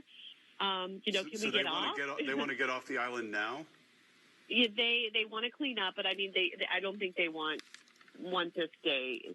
They're staying with some friends right now, still on the island, but they want to clean up, and I think they just want to make sure that they're not stuck there if they do not want to be there anymore. And I get you. I get you. Are you when you guys say families, are you seeing children with moms and dads? Are you seeing older couples? Are you seeing what kind of people are still out there? All over. We saw, the owner of the marina where they've kind of set up shop there. They've got a family with 4 kids, and they rode out the storm because they couldn't leave. They have a farm with 15 cows, goats, and chickens that they all survived, and they just had to ride out the storm with them. And luckily they were all fine. Everyone was fine. Families, people who live by themselves, you know, a couple older couples, but young and old. I mean, there's a lot, I will say, a lot of young people helping out right now on the island. There wasn't a lot of hustle and bustle right now, but the streets were pretty empty. But at these kind of designated spots where they have all of these supplies, I mean, it is all hands on deck. And then there's a lot of young men and women stepping up just to help in any way they can. I have one question for you. I want to ask you one thing before you go further. They have the National Guard out there to maintain security, but there's no real restrictions on boaters coming out there to help, right? So people are coming to the island who don't live there? Yeah, I mean, there are only a couple of launch areas. I mean, we do know that the area to go to the D&D bait and tackle shop, which is on Nat Lachey, they're not allowing people to go there unless you are an emergency official. So we had to go to Burnt Store boat ramp and meet up with this local who then took us there.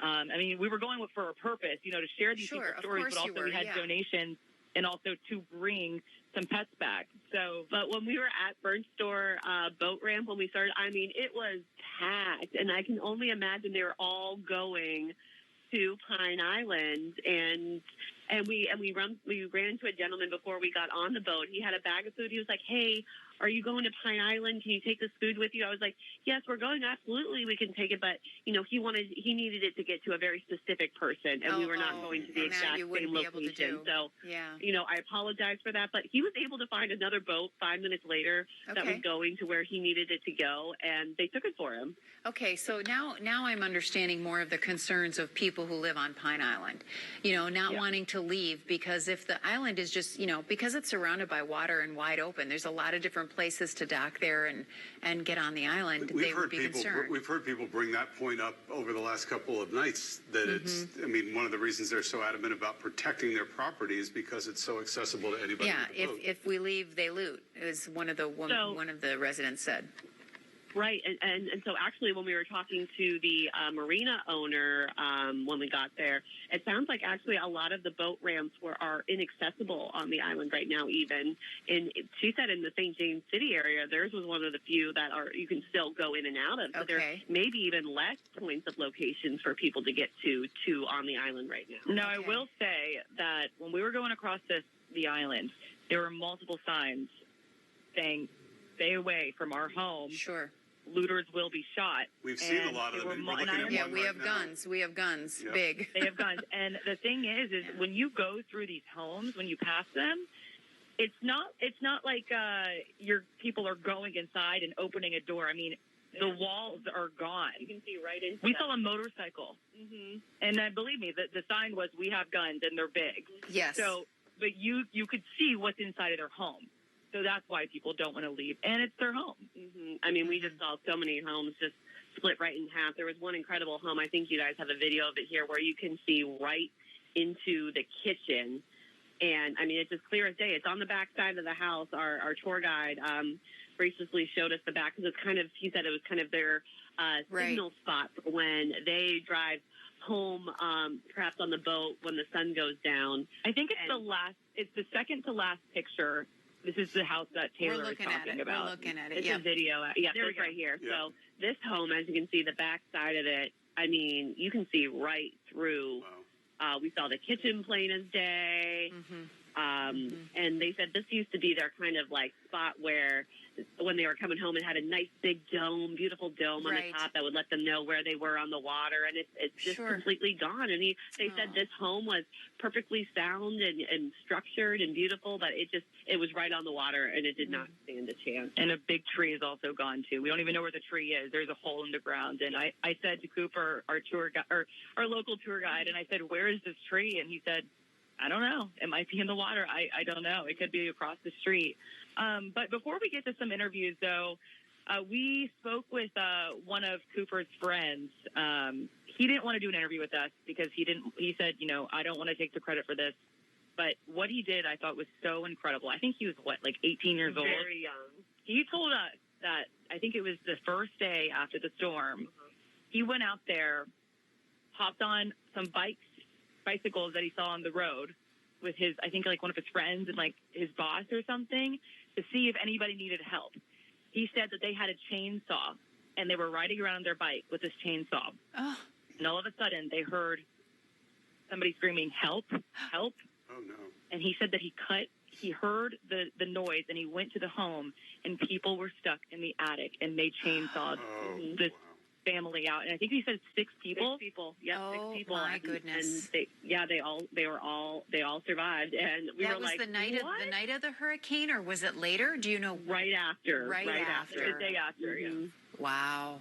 That's so funny. Yeah. Wow. So he didn't want to do an interview, but I mean, We couldn't believe it. Couldn't believe it. But I know we do have some interviews, and if we can get those up, then we'll kind of give you an idea of what's happening. Yeah. Okay. So one gentleman we met, his name was Leo. He lived actually kind of more in the Bokeelia area, but we met him at the Monroe Canal Marina, kind of where we had set up shop for the day. He came down there just to get some fresh air, get a bite to eat. They had free hot meals there. And so Leo actually rode out the storm in his motorhome on Pine Island in the Bokeelia area. And miraculously, he is fine. And he says, you know, he does have some damage, but he says he's a lot better than a lot of people. So I don't know if we can play Leo's interview for you. Okay, we're going to wait. Here it is.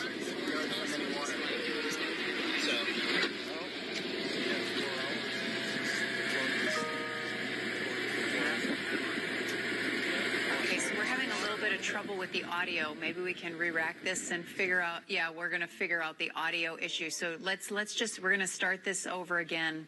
I think we got the audio issue figured out, and then we can hear Leo and what he has to say. Boy, in the meantime, it's just incredible, these stories about what's going on out there. And they seem just so incredibly organized, Nicole and Taylor, in terms of the food distribution and you know, where you can go to get your Wi-Fi. Like, they're all working together to create this little community, this little co-op out there.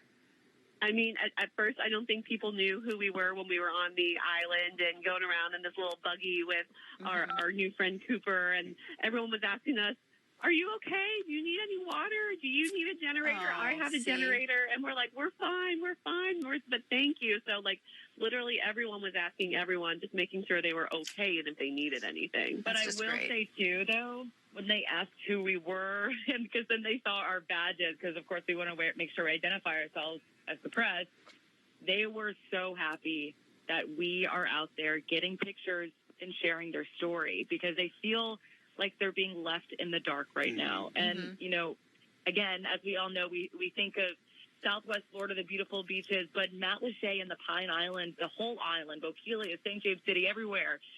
It's a beautiful piece of paradise that not many people know about. And I think, again, I said it earlier, but they have a lot of help coming in from locals, people across the state, because we have been trying to get that message out. But their fear is that they will be forgotten. So they are asking to continue helping, but also not to forget about them. Yeah. Yeah. And I think what a lot of people might forget also about Pine Island is it's a very agricultural area that, you know, we get a lot of our products from. There's nurseries all over Pine Island. Those trees are likely gone. We spoke to a gentleman. He said his farms, Leela Farms in St. James City, destroyed. So again, this is their economy too, their livelihood. We know a lot of people on there. They are fishermen and charter captains, and they may have lost their boats.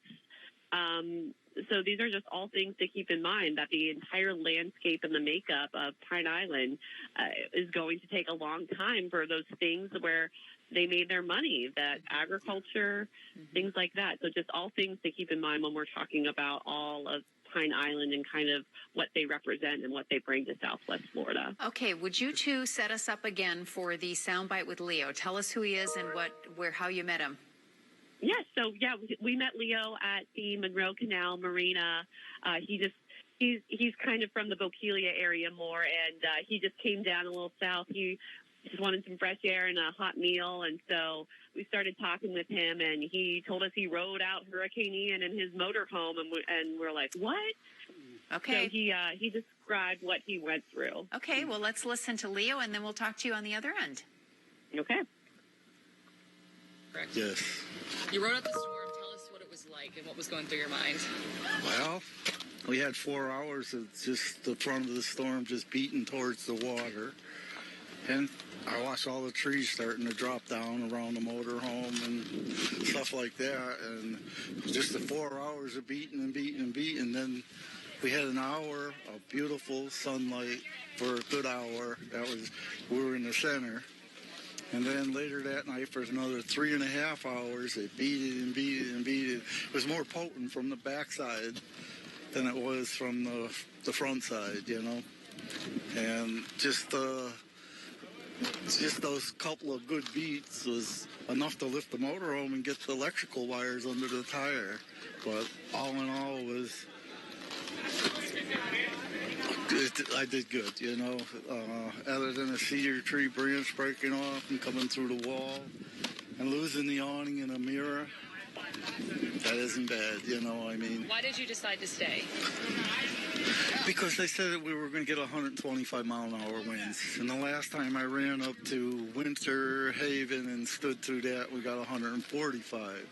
And this time I saw all of 180, you know. So you didn't think it was going to be that bad? No, not at all, you know. But Do you regret staying? Pardon? Do you regret staying home during the storm? Not really, because everything fell in the right place. The good Lord looked after me, you know. What's it like when you see all the destruction around Pine Island? That's shocking. It's so devastating to see these people, what they actually got to live through, you know. But, well, Bert's restaurant's been there since 1948, and it's gone. Wow, that's just... Oh, wow. I mean, first of all, I can't help but think about how lucky he is to be okay incredibly. in that motorhome. But then just another instance of a iconic area institution gone. Yeah, that is incredible. I mean, Nicole and Taylor, you had to be thinking he wouldn't really do it differently. He didn't really regret it, right? I mean, were you? It just seems shocking. I mean, to me. yeah. Every time we hear someone stayed like in areas of our islands, my eyes just get so wide. Yes. Yeah. And I mean, I'm so grateful that they all made it, but it had to be terrifying. Oh, it had to be. It had to be just a nightmare. I can't imagine. I mean, even something as simple as the point where the mirror gets torn off or something like that, and you're in this, you know, relatively unstable structure, that's just got to be petrifying. And he also talked about, too, how he was in his bed or his bedroom. He said there was a red Sea-Doo, a jet ski, right up to his bed. And he said, like, that was something that he'll remember, too. Like floating outside, or? No, I think it was like the aftermath of right up to his bed in his room. Okay. Yeah. But I believe he said he's in a motel right now. And he said he's just trying to take it day by day. Yeah. Yeah, I think a lot of people on the island are probably doing that. You know, the governor talked about that floating bridge, and, you know, it's going to be essentially done by the end of the week. Do you have any idea if people on Pine Island are aware of how fast that's going to go? Because they really don't have much communication out there. Yeah, and like I said, when we went in, we saw them working, and then when we came back out with our new friend Cooper, they were all like, wow, like that they made a lot of progress out there today. And I think we tried to relay that message to several people today that, you know, they are planning to get it done by the weekend, and, you know, I think they were shocked by it as well. Yeah. Did that bring our one couple that said they had no service connection, you know, I told them that, and they were pretty shocked by it. Right. Did that bring a sense of relief at all, do you think, to the people you talked to, that bridge is in the works? I think probably. I think they are really pleased with the amount of support they're getting right now from just strangers, from their fellow Southwest Floridians who have brought all these supplies and donations to help them. But I'm sure, knowing that they themselves don't have to take a boat to get anywhere else they need to, they can drive across this to get back and forth to their homes, definitely has to bring some sort of relief to them. I mean, the original idea, I had someone reach out to me from Pine Island 2 days ago, and they suggested that floating Bridge. Yeah. So it wouldn't surprise me at all if there's somebody out there who has a lot of experience with marine, moving and storage and things like that, and they made that suggestion. There are some social media chains where people were talking about that going back. I'm losing track of time, but probably a couple of days. Right. Wow. Boy, anything else, ladies? This has been a fascinating conversation. Anything else? Yeah. It was a great day on Pine Island. We learned a lot. We also have one more interview if we have time to play it. We sure do. We met a woman named Jeanette, also at the marina. She did not stay for the storm, but her home did suffer some serious damage. But she's back and she is ready to rebuild. So we can let you hear from her. Okay, sounds great. JeAnette. That's good. So where do you live? Tell us. I'm in the Yellowstone house over there. The roof is partially off. How long have you lived there for? We've lived there for 23 years. Were you there for the storm? No, I was not. We left at 8:30 the night before because my husband convinced me to leave because I wanted to ride out the storm laying on my bed watching out the sliding glass door. And he's been on the island since 1959, and he rode Charlie out, and he said, we're not doing that. So we went to my daughter's house in the Cape. What goes through your mind when you think about the fact that you almost stayed there watching through your sliding glass door, and is it even still there? That sliding glass door is, but our 12-foot slider in the living room area is gone.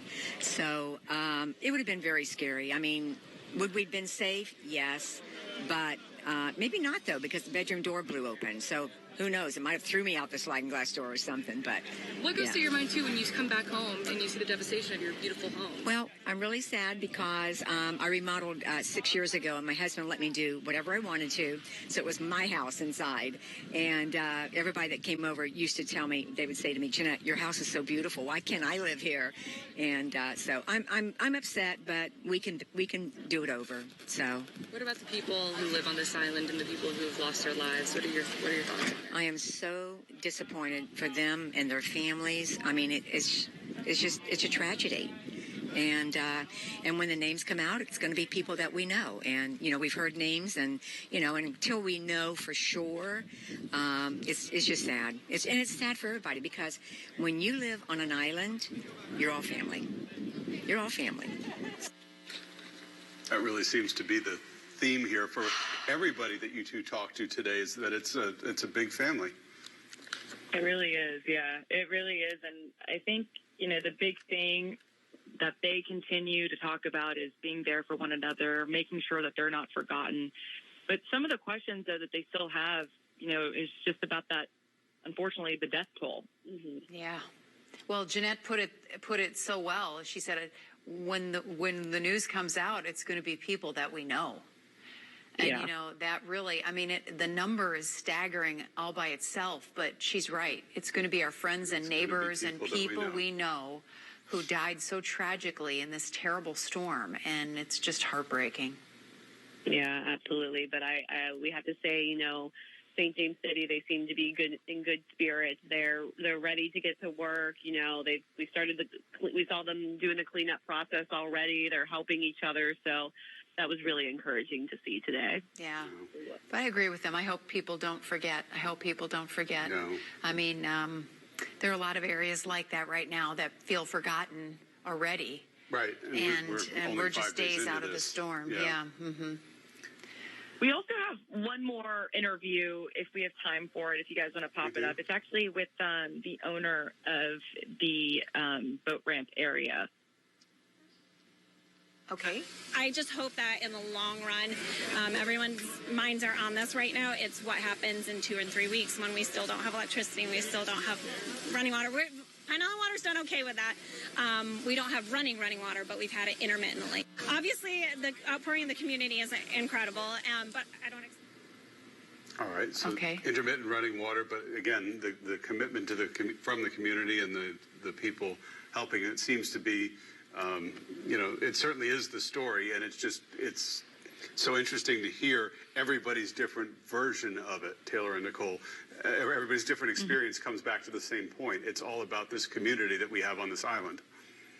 Yeah, and Stacey was just reiterating that, again, in 2 to 3 weeks, if they still don't have electricity or fully running water, clean water, they don't want to be forgotten. So that's her message to the community out there. Yeah, I mean, that's an important message, and they're not alone in that. There are a lot of other communities who are going to need that too. Yes. No, and we're hearing from a lot of them, and we want to make sure that we get out and talk to everybody. So thank you so much for bringing all of those voices to us tonight, and for all your hard work today on the island. Absolutely. We're happy to do it. All right. Thank you so much. Stay safe out there. Will do. Bye, guys. Yeah. You know, it's just, we're going to be telling stories for years. Oh, gosh. For years. This has formed our community in a whole different way. It didn't just change the landscape of where we live. It's completely changed our view of how we're going to move forward from here, because it's just so devastating. It's changed us. I mean, it's changed who we are, and the experiences that we all go through building back will, as you said, change our community, form a new community. Hopefully, we'll all be better for it and grow from it. But what a place to start. Yeah, absolutely.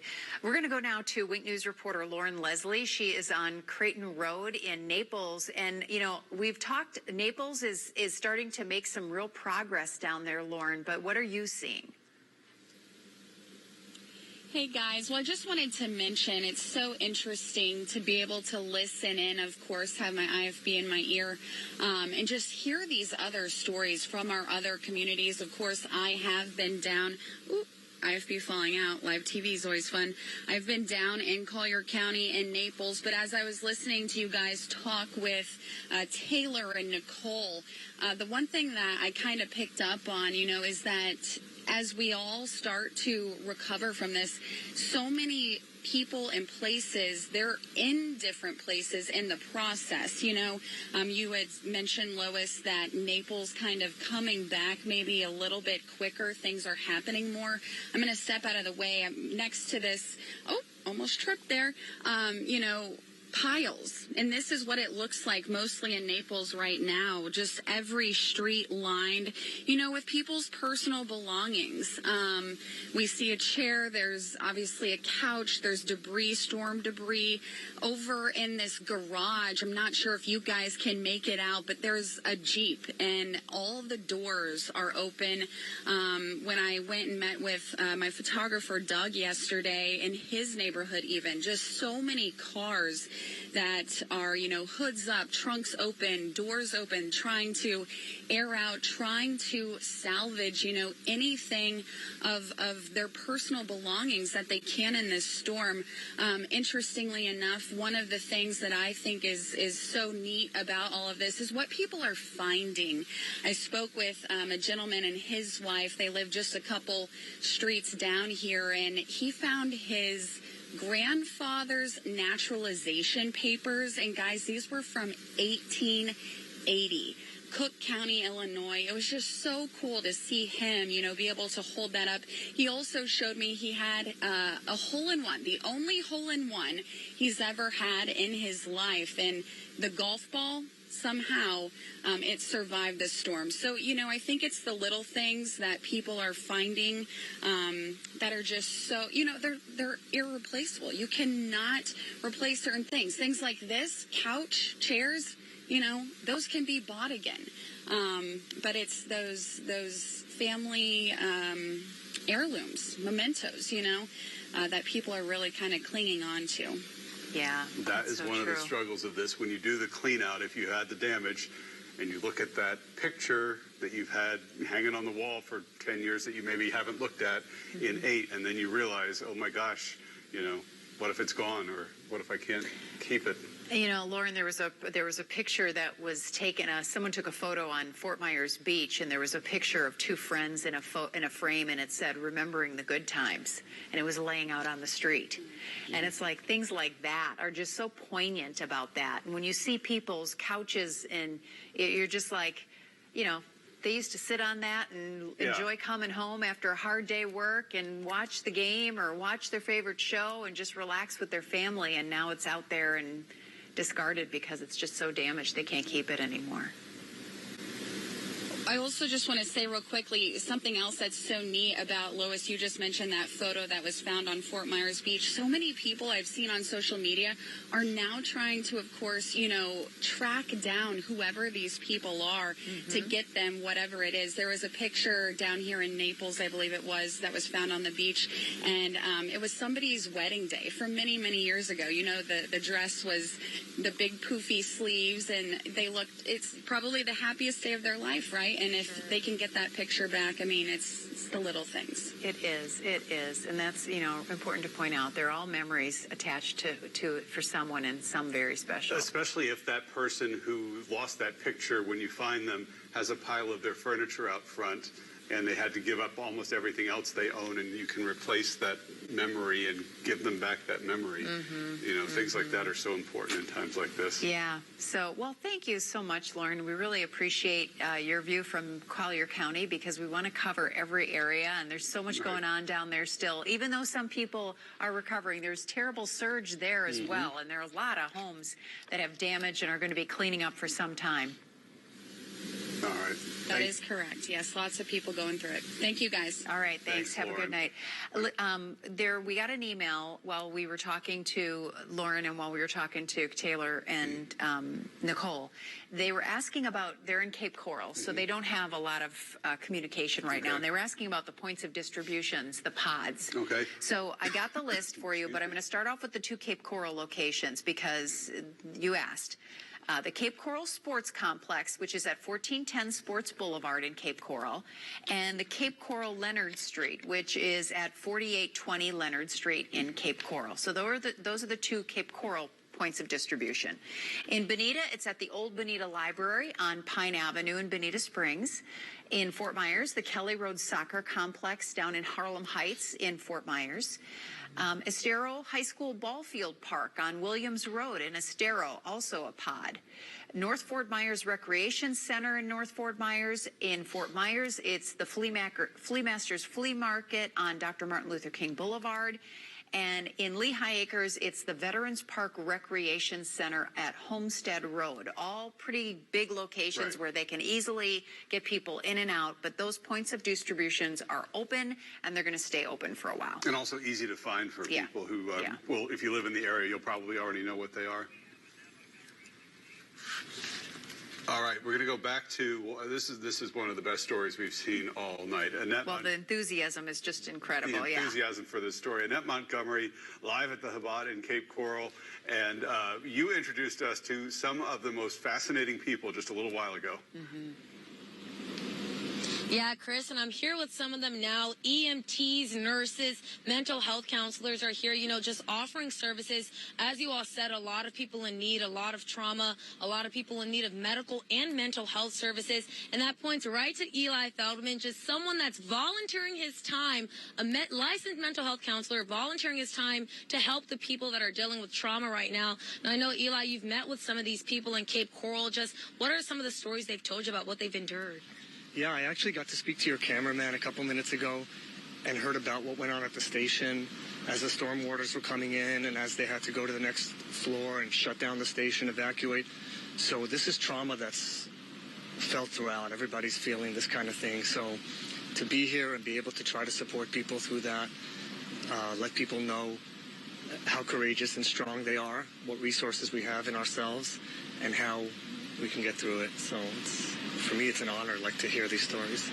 And I mean, you're volunteering your time, you're coming here. We met some of the rescuees just earlier, and I know that you've spoken with a lot of rescuees. Just what are some of the things they're telling you? Just what are some of their stories that they've shared with you?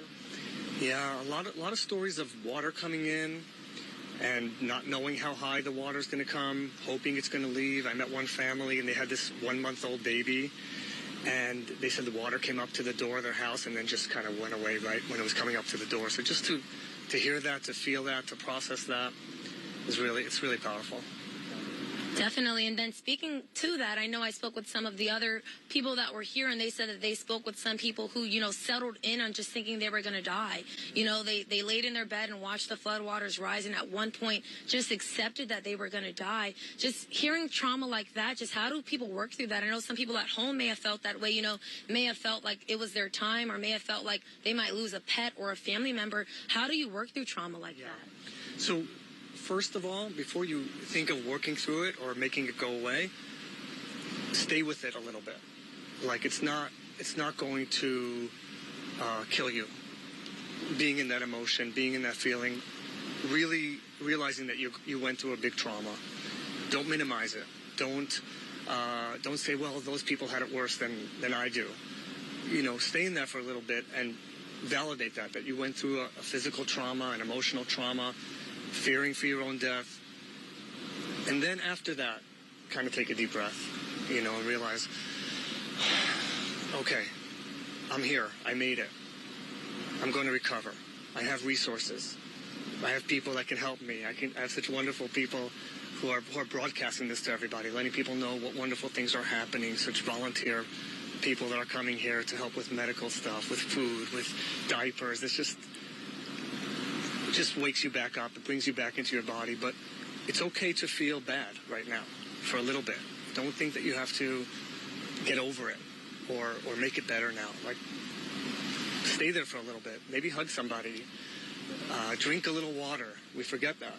Take a walk. Like, do the normal things that you do also. That's also super important. Try to be normal. As you're cutting up your branches and you're fixing your house or you're getting a generator, remember to eat, to drink, to sleep, to take your medications if you have them, and to appreciate life again, and to see what we have and how much we can learn to love that. Yeah. And I think that's so important what you said, just sitting with it, because I think, especially as we're seeing businesses who lost everything are now feeding other people. And I think a lot of people are forgetting that they went through something traumatic and trying to work through it. But you're right. Sometimes you do have to sit through that and remember to eat and remember to, take a walk and remember to drink your water. And I'm just thinking about all of the viewer emails that we've gotten with just trauma. I know you talked about, people that may have thought they were going to die or just settled in on that. But can we talk about how people can work through trauma, the people that did lose a pet or did lose a family member in this hurricane? Because I know obviously that process is going to be just different, than just remembering the basics, because that they're obviously feeling that void. Just how do you work through trauma like that? Yeah, great question. First rule of trauma is that there is no rules for trauma. So different people cope differently with different things. So don't think there has to be some system for how you're going to get over something or how you're going to recover from something. It's different for each person.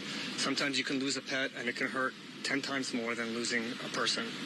So to sit with that, to try to stay together with your family and get the support that they can, but also reach out to a professional if you have to. I was asking you guys about someone coming to your station and talking to your people who had to evacuate. They had to go into a warehouse and start broadcasting from there and then go straight back to work. And you sometimes think you're okay. Talk to somebody. For us as well, our EMTs, we're learning about that. When we deal with even coming here, talking to some of my guys, what did you see last night? They went to pick up a child that you saw in the earlier news. They brought him out of the house. That affects us as well. So we have to kind of talk to somebody as well. So reach out. It's okay. It's normal. It's healthy. Perfect. And that feeds into my last question just about working through trauma, and then we can just go into what's being offered here in the resources. Just speaking of, the child that was rescued, obviously trauma for children is completely different. The way that they're processing this, the way that they're seeing, down trees. A lot of children in our area have no idea when they're going to go back to school, when they're going to see their friends. There's trauma even with that. Some of them lost their homes. Just how can children work through trauma, and how can parents help their child work through trauma? Oh, great question. So for children, children act differently than adults do. So to look for a child to act regular, that means that they're doing okay. They're playing, they're eating, they're laughing, they're sleeping, they're doing what they're doing. If your child's not doing that, that might mean that something's not bothering them. And going back to the other thing where they might feel that they have to be strong now, or they shouldn't say, I'm not feeling good. So to ask them, hey, how are you feeling? Was that scary for you? And they might at first say, no, I'm fine. Say, well, I was scared. and share your experience with them. That gives them permission to talk about it as well. But for us, what we've learned the most about trauma is the quicker we kind of process it and talk about it and kind of get it moving, get it out, running, walking, moving, that also helps us process trauma as well. Doing those things sooner, don't let it kind of settle down in a week or two or a month or two and you're thinking, oh, I think my child might be traumatized from this. So talk to each other now. The idea is to communicate, and also you want to let kids know, and they may not realize this, it seems pretty obvious, but you let a child know you're safe right now. Let's go outside. Look, the sun is up. It's nice outside. Feel the air. Mama's here, daddy's here, whoever's there with them. Let them know that they're safe and that it already passed. Their body might not know that. It still thinks something's coming. So one of the things to know about trauma is to let your own body know. Let yourself know, hey, it's okay now. One of my favorite trauma therapists says, just put your arms on your own arms and kind of give yourself a little bit of your own kind of rub. Let yourself know, hey, I'm okay. Take a deep breath. That's really important. Drink some water. Go out. Play a little bit. And that'll be really helpful for children, I think. Perfect. And I know the child that was rescued, I spoke to him, and he told me he spoke to a therapist here, and I said, did it help? And he said, so much. Yeah. So we know just, the children really need it as well. And then just speaking of the services that's here, mental health is just one aspect. I don't know if anyone else wants to join in, but can you all also share with our viewers what else you all are offering here? Because you all are doing so much, and I know our viewers really need it. So I know medical help is being helped. Yeah, we have some medical help. Just take basic care, prescriptions refills if they need. The medications, remember them to take them, to eat. We have some equipment here that we can do basic things and help around as we can.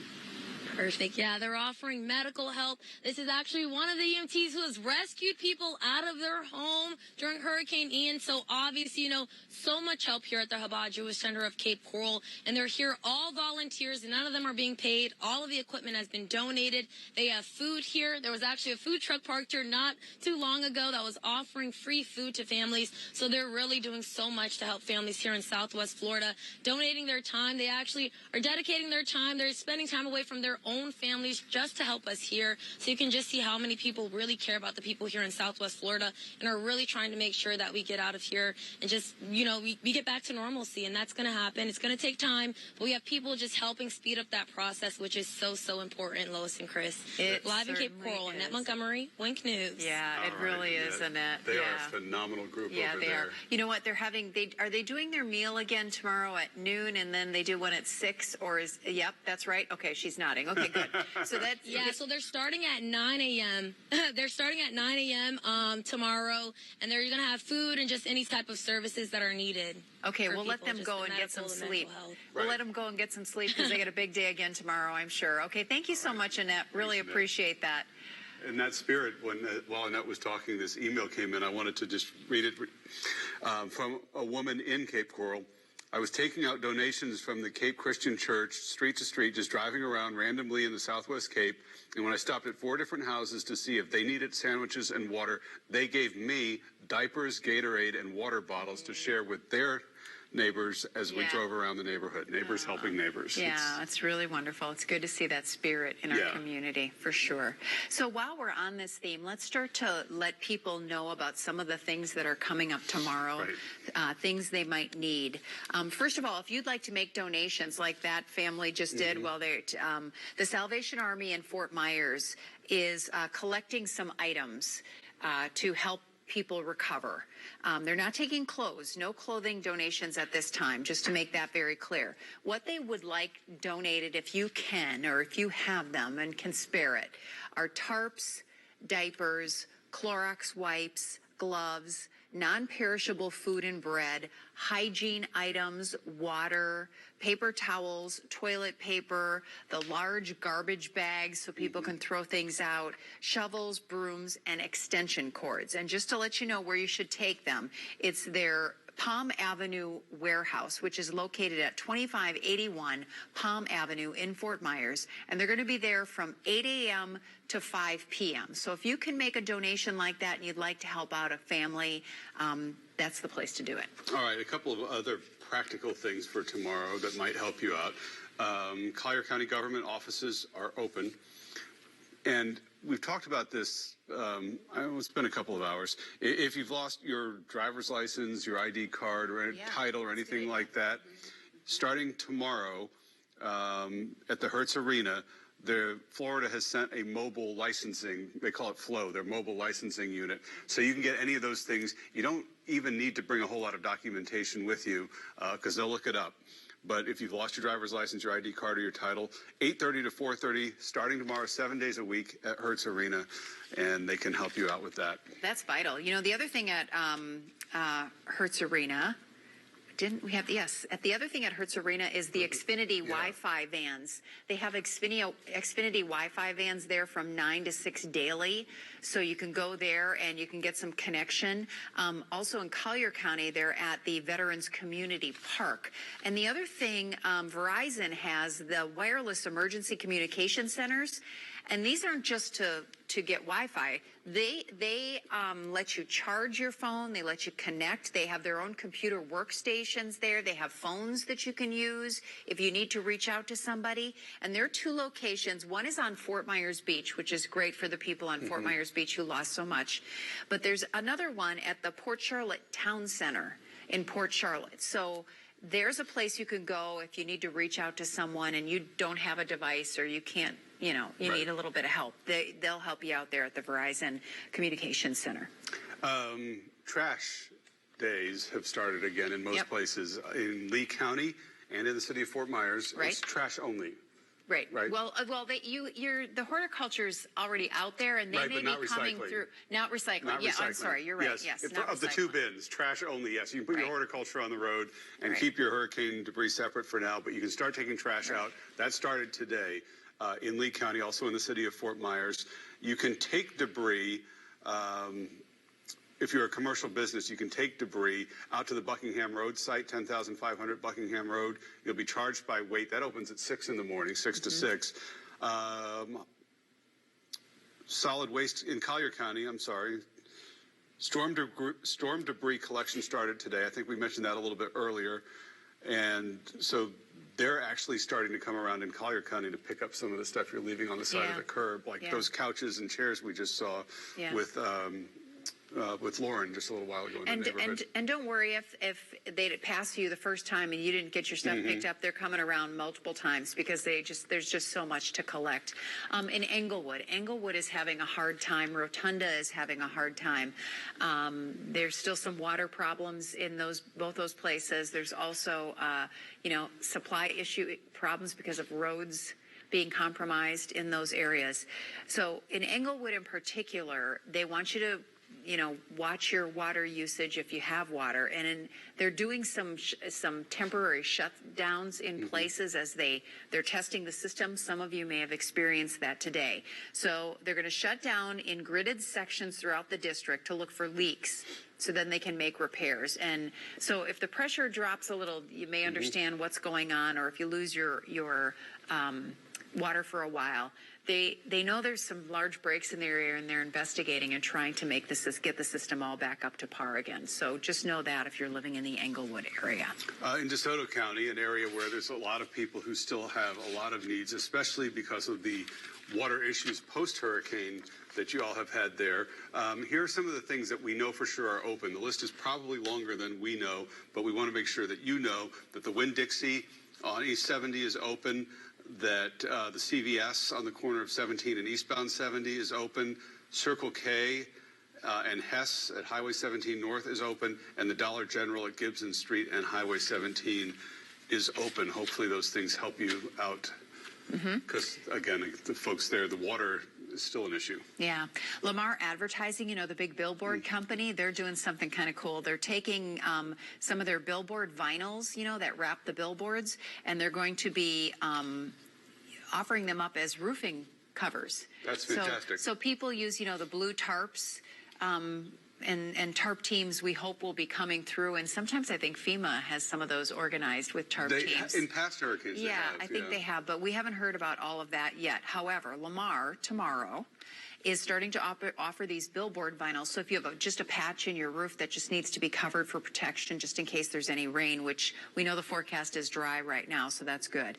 You can go there from 9 to 5 tomorrow. It's at 14580 Global Parkway in Fort Myers, and you can talk to them about getting one of their billboard vinyls as a possible cover for your roof.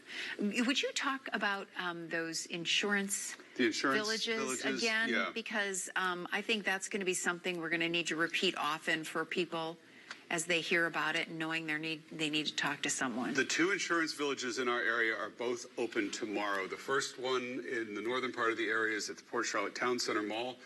The other one is at the Lee County Player Development Complex. It's on Edison Avenue, 4300 block of Edison Avenue in Fort Myers, out by Dunbar High School.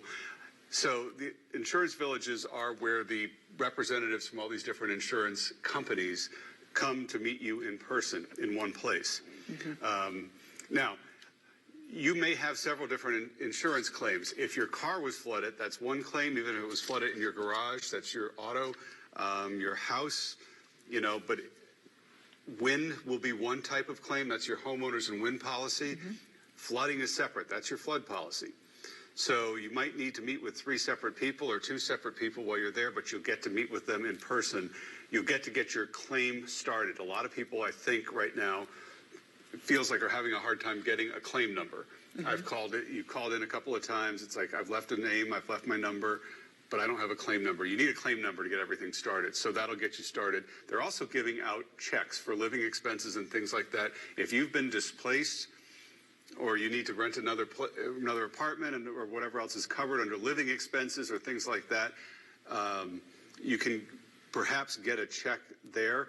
And you can ask all the questions about what's coming up, what's covered, what's not, and how do I go about getting you the documentation you need to resolve this quickly, because you don't want it to drag on.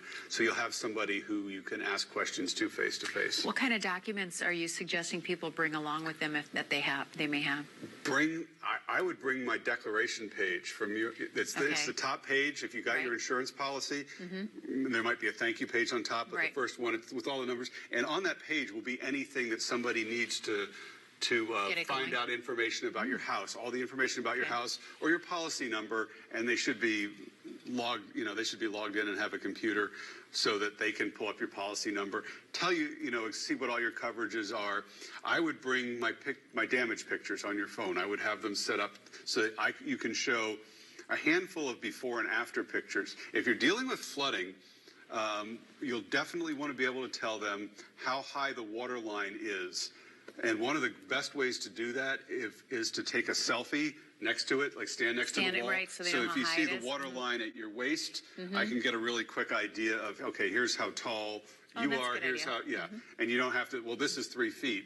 The other thing you can do, you can take a big picture of the whole wall and then a close-up and show them, but something that makes it real obvious. And then your before and after pictures of your furniture so that it's, really clear. If they see, for example, that you had, a foot of water in your house, a flood adjuster is going to know right away the scope of that policy, and that this is not a little thing. This is a big thing. We're going to have to pull drywall up a couple of feet at the very least. We got floors to deal with. Your kitchen cabinets are probably peeling, things like that, and it'll give them an idea of how to start. We're getting close to 11 o'clock. You're watching special Wink News coverage of Hurricane Ian response and recovery here on Wink News. We have Wink News crews out in the community all day today and all night tonight, talking to people about what they're going through, how they're recovering, how they're doing, and what they still need from not only our governments, but our agencies and our nonprofits in our area. And we're trying to pass along some of that vital information to you as well. We thank you so much for being here with us. We're back in our studio. 5 days, and we were able to get back in here from our temporary location. So we're really pleased about that. And we're also going to continue to simulcast on Wink 96.9 101.9 Wink FM so that you can listen there if you have to leave the house. Or we know some of you are listening on the radio because that's all you have right now. Right. You don't have your TV, you don't have your power, you don't have water. You need all the information, and we're going to continue to pass that along. And we'll carry those news conferences for you so you can hear from your own government leaders and officials in your city about what's happening.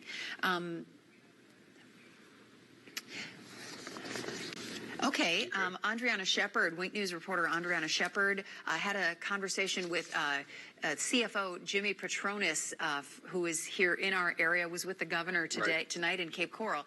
Let's hear what Andriana has to say. I don't even know where to start when it comes to Hurricane Ian. This area has had so much devastation. In terms of insurance, what's some info you can get out to some people? Sure. So the biggest concern that I've got for our policyholders and our citizens is the predators that come out immediately after the storm. And I can't stress enough, do not sign anything. You will have people that will approach you to put a tarp on your roof. Just sign here. And then they're going to just give you a number out of the thin air. They may charge you $5,000 to put a tarp on your roof because they said, we'll get your insurance company to pay for it. The problem you've got is that is cutting into your proceeds. You've got a set amount of money that your carrier is going to be willing to pay out your claim. And I wanted you to get the maximum utilization of that. But these predatory contractors will come through. They're unscrupulous, and they will prey on you, and they will take every cent you're willing to give them. Before this storm, we've had a property insurance crisis here in Florida. Is there anything you can tell the people out there who are nervous that maybe they might get dropped in the middle of trying to fix their homes? No, I'm going to brag on Commissioner David Altmaier. He's the state's insurance commissioner. He has already ensured that carriers can't drop you now, and they can't drop you for an additional 60 days. So people will be fine, and insurance will stay in force. No, you sent out a press release not too long ago about our anti-fraud strike team that's out here. Correct. So this is, again, to try to supplement the concerns that I've got. We have been working hand in hand with the Department of Business Professional Regulation, your local law enforcement agencies, and we will then have our boots on the ground, our strike teams, again, to try to work as a deterrent to these unscrupulous contractors. And again, in a lot of these cases, these predators are operating legally, but they're taking advantage of you. You're vulnerable. You're signing up for services. You're signing up without knowing what your full rights are. If your first phone call is to my office at 1-877-MY-FLCFO, your agent or your carrier, I can assure you 99% of the time you're going to be in a safe place as long as you did not get something presented to you that you have signed away. I just get so fearful that, you're going to be in a position to get services at your home, but they will take advantage of you because you're vulnerable. Do you know anything about the insurance villages we have going on here? Yeah, so what you've got is in Lee County and Charlotte County, these are coming online. They're kind of like advanced payment centers right now as the carriers are trying to get their bearings set also. But we're trying to be integrated as a one-stop shop with FEMA, the insurance companies, all those that can administer some type of relief and support. But these advanced payment centers, what they're going to do is, say if your insurance is with whoever your carrier is, you'll be able to go get the claims process started. And typically they'll just cut you, a $10,000 to $15,000 check right there on the spot to go get your lifestyle settled, find a roof over your head, get something to eat, help you start to get some normalcy back in your life. And then that allows time for the adjusters to go to your house, evaluate the damage, and start to document your claim so we can close it out and give you your money so you can put your life back together. If there's anything you want someone to take away from this interview, what is it? What's the one thing you want somebody to keep in the back of their head? So the biggest thing is, if it sounds too good to be true, it is. And you should be very careful on what you sign. If you're not signing something from your insurance agent, or your carrier, I would not sign it. Is it like, what has it been like for you down here and seeing everything? So Hurricane Michael hit my hometown of Panama City. So it's still very raw to me. When I walk out to Fort Myers Beach and I look at the devastation, it traumatizes me. I know what people are going through. Their whole life is just disappeared before them. The biggest investment they ever make in their entire life, their home, it's gone. But I just want them to know that, we're not leaving. We're going to be here, and we're going to help them recover from this, just like the state of Florida does every single time. We rally around those parts of our state. It's not a Southwest Florida problem. It's a Florida problem. All right. Yeah. There's some very, very good points he made. And, the things about don't sign anything. Don't sign anything. No. I mean, he repeated it multiple times. And a good rule of thumb is talk to your insurance agent and get your claim number first and let them help guide you through what you sign, because he's right. If you sign the thing and you have the benefits, you might lose the benefits to whoever you signed a contract with. And a lot of insurance carriers now, they have their preferred vendor list. You're supposed to use the contractor or the adjuster or whatever that they say. It's like in-network and out-of-network healthcare. Mm-hmm. If you go out of network, it gets a lot more expensive or you lose the benefits. So you want to stay in the network. Ask your insurance company before you sign anything and know what you sign, because anybody who's pressuring you to sign something right now, it has to be done. They're not there to help you. Chris, I heard, are there services out there where you can pay them a portion of your claim and they will take care of everything? There are private adjusters. Okay. And are these legitimate? The legitimate ones are legitimate, yeah. But there's also a lot of, again, you want to really background check that. Okay. And do a real analysis of, will I get more money? Because, every policy has a limit. Mm-hmm. And if you're already kind of at the limit, they're never going to get you more than your policy limit. That's where the insurance company says, you paid for $100,000 worth of insurance. Here, we'll pay you $100,000 and we're done. Now, if you have a $100,000 policy and they come in and they offer you $50,000 and you can't get your house repaired for, let's say, $80,000, mm-hmm. you might want to go get the private adjuster, a good one. But again, if they get you $80,000, you're still going to give them probably $8,000. I think by law now, I'm not positive, but I think by law it's limited to 10%. It should not be more than 10% no matter what. But I think the law actually limits that now. Okay, I was just curious about that. I had heard about that, and I just wondered what you needed to do to make sure the good ones are good and the bad ones are bad. Okay. Simple, like many things. Like things. Like a lot of things. All right. 11:08 right now, and let's go over some of the food distributions for tomorrow. Of course, there are a lot of things we talked about tonight. Some of our Week News reporters introduced us to some nice people who are doing some really great things and helping pass out food and do many other things. But here, let's talk about some of the charities that you know. And at St. Matthew's House, they're working with the Harry Chapin Food Bank, and they're going to hold a bunch of different distributions this week to people in need. So let's talk about the 4 that we know of right now. Or actually, there's only 3 left because it is Monday. So let's just talk about Tuesday, Wednesday, and Thursday. On Tuesday, they're going to be at Cornerstone Methodist Church at 8200 Immokalee Road in Naples from 11 to 1. On Wednesday, they're going to be at the Paradise Sports Complex at 3940 Citygate Boulevard in Naples. That's from 10 to noon. And then on Thursday, did I get the day wrong on that one?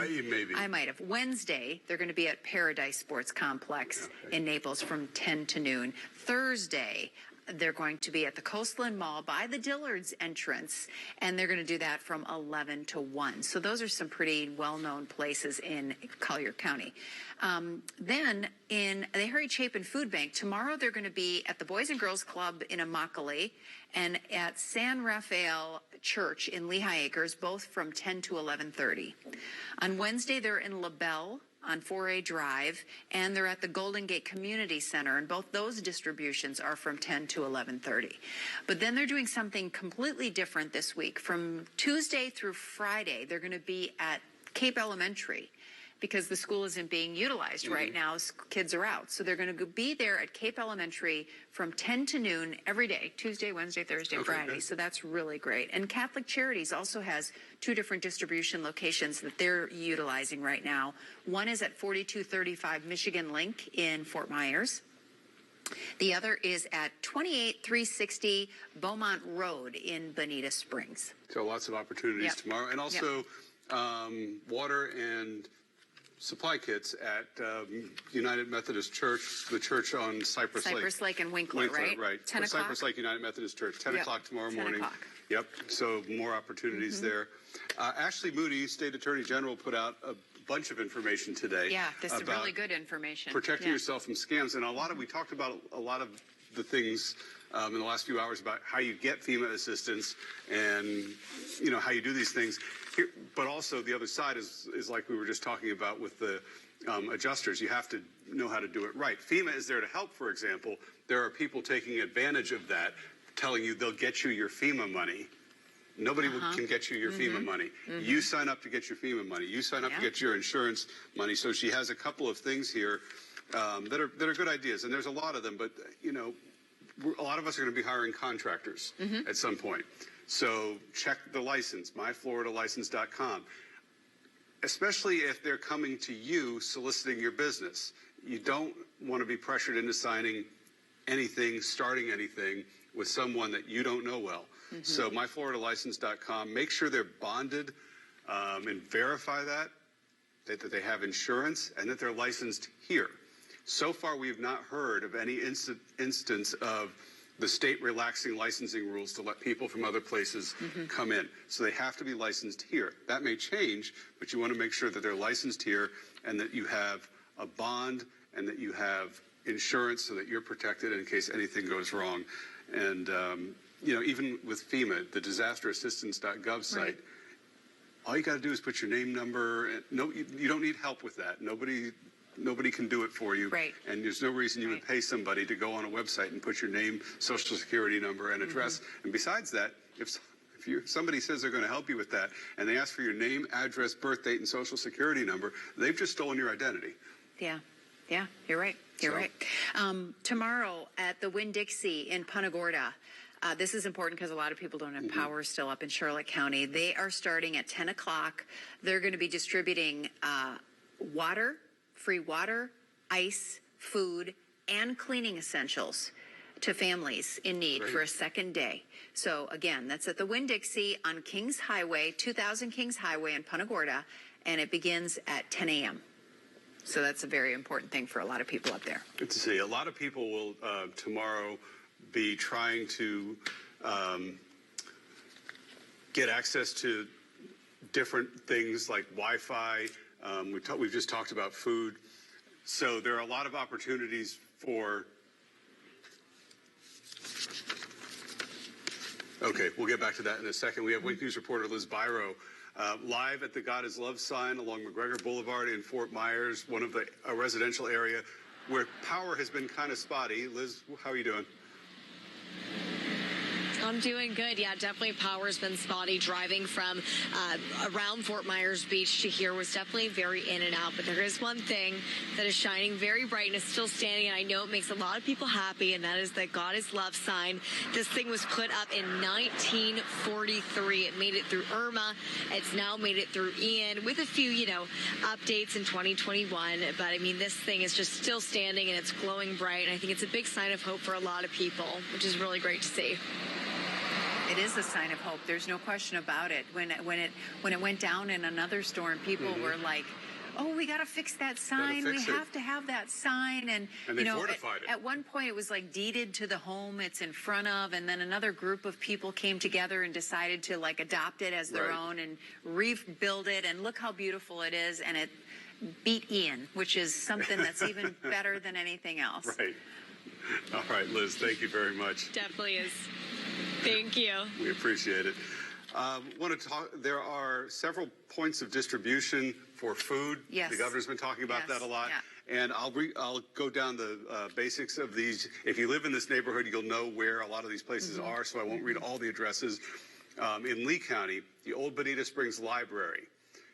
Kelly Road Soccer Complex in Fort Myers, Cape Coral Sports Complex, Cape Coral on Leonard Street, the Estero High School Ball Field Park, North Fort Myers Rec Center, Flea Masters in Fort Myers, and Veterans Park Rec Center in Lehigh. In Charlotte County, the Muscle Car City in Punta Gorda, Charlotte Sports Park, easy for me to say, Port Charlotte, and the Ann Deaver Memorial Regional Park in Inglewood. In Collier County Emergency Management in Naples, Sugden Park, Everglades City Administrative Offices, and Barron Collier High School. In DeSoto County Department of Emergency Management in Arcadia, Nocatee Elementary School, and Save-A-Lot, all in Arcadia, Sarasota, Englewood Center Plaza in Englewood, and San Pedro Catholic Church in Northport. I think that's the full list that we have. Yeah. So if you recognize, the one nearest you in your neighborhood, that's the one to go to. Right, go to that one. We're going to go to an interview that Wink News investigative reporter Peter Fleischer got earlier today. He was talking to someone down on Marco Island, and Marco's starting to make some good progress. They lifted their curfew today. There's power is restored in most areas. I don't know if it's the entire island, but a vast majority of it. And Peter talked to this Marco Island resident, so let's listen to what their experience has been with Hurricane Ian. So I was shocked, to be honest. I am born and raised in Florida, in southeast Florida. And when I came here, I figured there would be some damage, but not to the extent of what we saw. Our first pictures of what we saw, what we were able to take pictures of, was basically our entire restaurant upside down, tables on top of tables. We had our kitchen stuff in our bar area, our bar in our kitchen. Pretty much everything was everywhere. You mentioned being a Florida native. How shocked were you that a storm like this hit this side of the state? It's probably never been seen before. I was extremely shocked. I mean, I think everybody was not as prepared as we were. I know the cone did shift quite a bit last minute. I knew we would have some water damage, but to see it like this, the extreme storm surge, it's just nothing I would have ever thought in my wildest dreams. So I know that you were under mild renovations, certainly nothing like this. Can you just tell us, how does this affect life for you guys here at the Snook Inn? Yeah, absolutely. So we were almost done. We were actually about a week out from our renovations being completed. We had thankfully not put on our new tiki roof yet, and we're very grateful for that. However, the remainder of what you see behind me is renovations, like you said, from Hurricane Ian, and not what we were doing. So my entire staff has already been out of work for about a month as we were renovating, and we're now looking at a few more months to get everything back up and running. My staff, you can see a lot of them here today. They're awesome. They're so resilient. I have a staff of about 120 people in total. Many of them are here helping, and then we go and work on their homes afterwards. Did they talk to you about what exactly this building has been through? Was it wind? Was it flooding? What exactly affected you guys? We have not spoken yet to the extent of what happened. If I had to guess, I came out right after the storm. It's more water damage from the surge itself. Yes, we had standing water, but to see where things were placed, I mean, the strength of the water is just astounding. Do you have any sort of idea for potential cost or damages? Is there a way to quantify kind of what you guys are dealing with now moving forward? Honestly, I can't even answer that yet. I've been here for 11 years working here. I've been through Hurricane Irma. For me personally, I feel like Irma was an easier storm to kind of give a financial estimate right off. Right now, we're still uncovering new things, and we haven't even finished that yet. What has community outreach been like? Who have you heard from? All right, a lot to do on Marco. Oh my gosh, that's such an iconic restaurant. I don't know how many people over the life of that restaurant they have served. So many people go there, and it is right on the water. And chances are, if you've only been to Marco Island once, if you're coming from the northern part of the area or something, you probably ate at the Snook Inn. Yeah, probably. So hopefully they get it all cleaned up and ready to go ready for tourism soon, for because winter, people love to go there. Yeah, it's such a great spot when the weather's good. All right, Lauren Leslie is live at the Naples Pier. Wink News reporter Lauren Leslie. Lauren, how are you doing? Hey, Chris. Hey, Lois. Doing all right. I want to show you guys. So they have several of these trying to block off the pier. You see it. It's police tape, police line, do not cross. I'm guessing at some point it was attached to this porta potty, and it's really anyone's guess as to how that porta potty ended up here. I've got a feeling that the city is not using these as a blockade. This is likely where this ended up when Ian hit. But guys, there are apparently 4 of these police lines leading up to the actual pier, and we just saw a group of kids. You know, curfew, I believe, 10 p.m. in the city of Naples. So everybody at this hour should be at home, inside, not walking around, not trying to see anything. The 4 kids, they just walked out of here, and very shortly behind them, we met a Naples city police officer. He, of course, went in to go get them out. He told us, guys, that they were underneath the pier. And, you know, this is just one thing that you kind of have to think about. Very dangerous, right? Incredibly dangerous. And our law enforcement officers, they are dealing with enough right now. So if we could all just do our part and, you know, listen to what they're asking us. You know, don't be driving around and sightseeing. You know, don't be coming down to the pier, crossing 4 barriers to try and get down there. They're dealing with enough right now. Of course, we know the west end of the pier, unfortunately, it is gone. With Irma, we know it took about 10 months, I believe it was, for the pier to reopen. But guys, this is likely going to be shut down for quite some time. Obviously, a place where families come, where, you know, anglers love to fish, but that's all going to be on hold, at least for now. And again, just do what we are being asked to do. Lauren, I was going to ask you about the status of the pier and if you had learned anything new. I mean, the water was just such a force and damaged it so roughly, and it's just it is an iconic part of the city. So many tourists come to it, and we don't really have any estimate at this time at all on when work might begin to repair any of that, do we? You know, we do not have those answers. I can tell you, as we were watching coverage, of course, in our resort on, what was that, last Tuesday. So you guys in the studio, you had taken the pier camera, and it was one of the last shots that I saw of the pier. And when I saw those waves coming in and hitting it the way that it was, I mean, obviously I knew it was going to be bad. Didn't realize until I think it was Saturday when I actually came down here and was talking with people just on the beach. And I think I referenced this in a different live shot with you guys. But, you know, I looked off to the side and I had to ask the gentleman who I was talking to. I said, oh, my goodness, you know, it just stopped me in my tracks. I said, is that the pier? It's heartbreaking is what it is. You know, the other thing, Lauren, I want to ask you, you're by the pier, which is in a residential area, and you just mentioned the curfew. At 10 o'clock, they started this new secondary curfew in the city of Naples. So you can't drive through residential areas unless you live there. So you can get around town if you have to drive down 41. But once you get into a residential area, they have that curfew to protect homes. Have you seen any movement around this area? So it was interesting, actually, on our way over, I did happen to see 2 different cars that were pulled over, and who knows if they were actually pulled over as a means of enforcing the curfew. But I thought it was very interesting.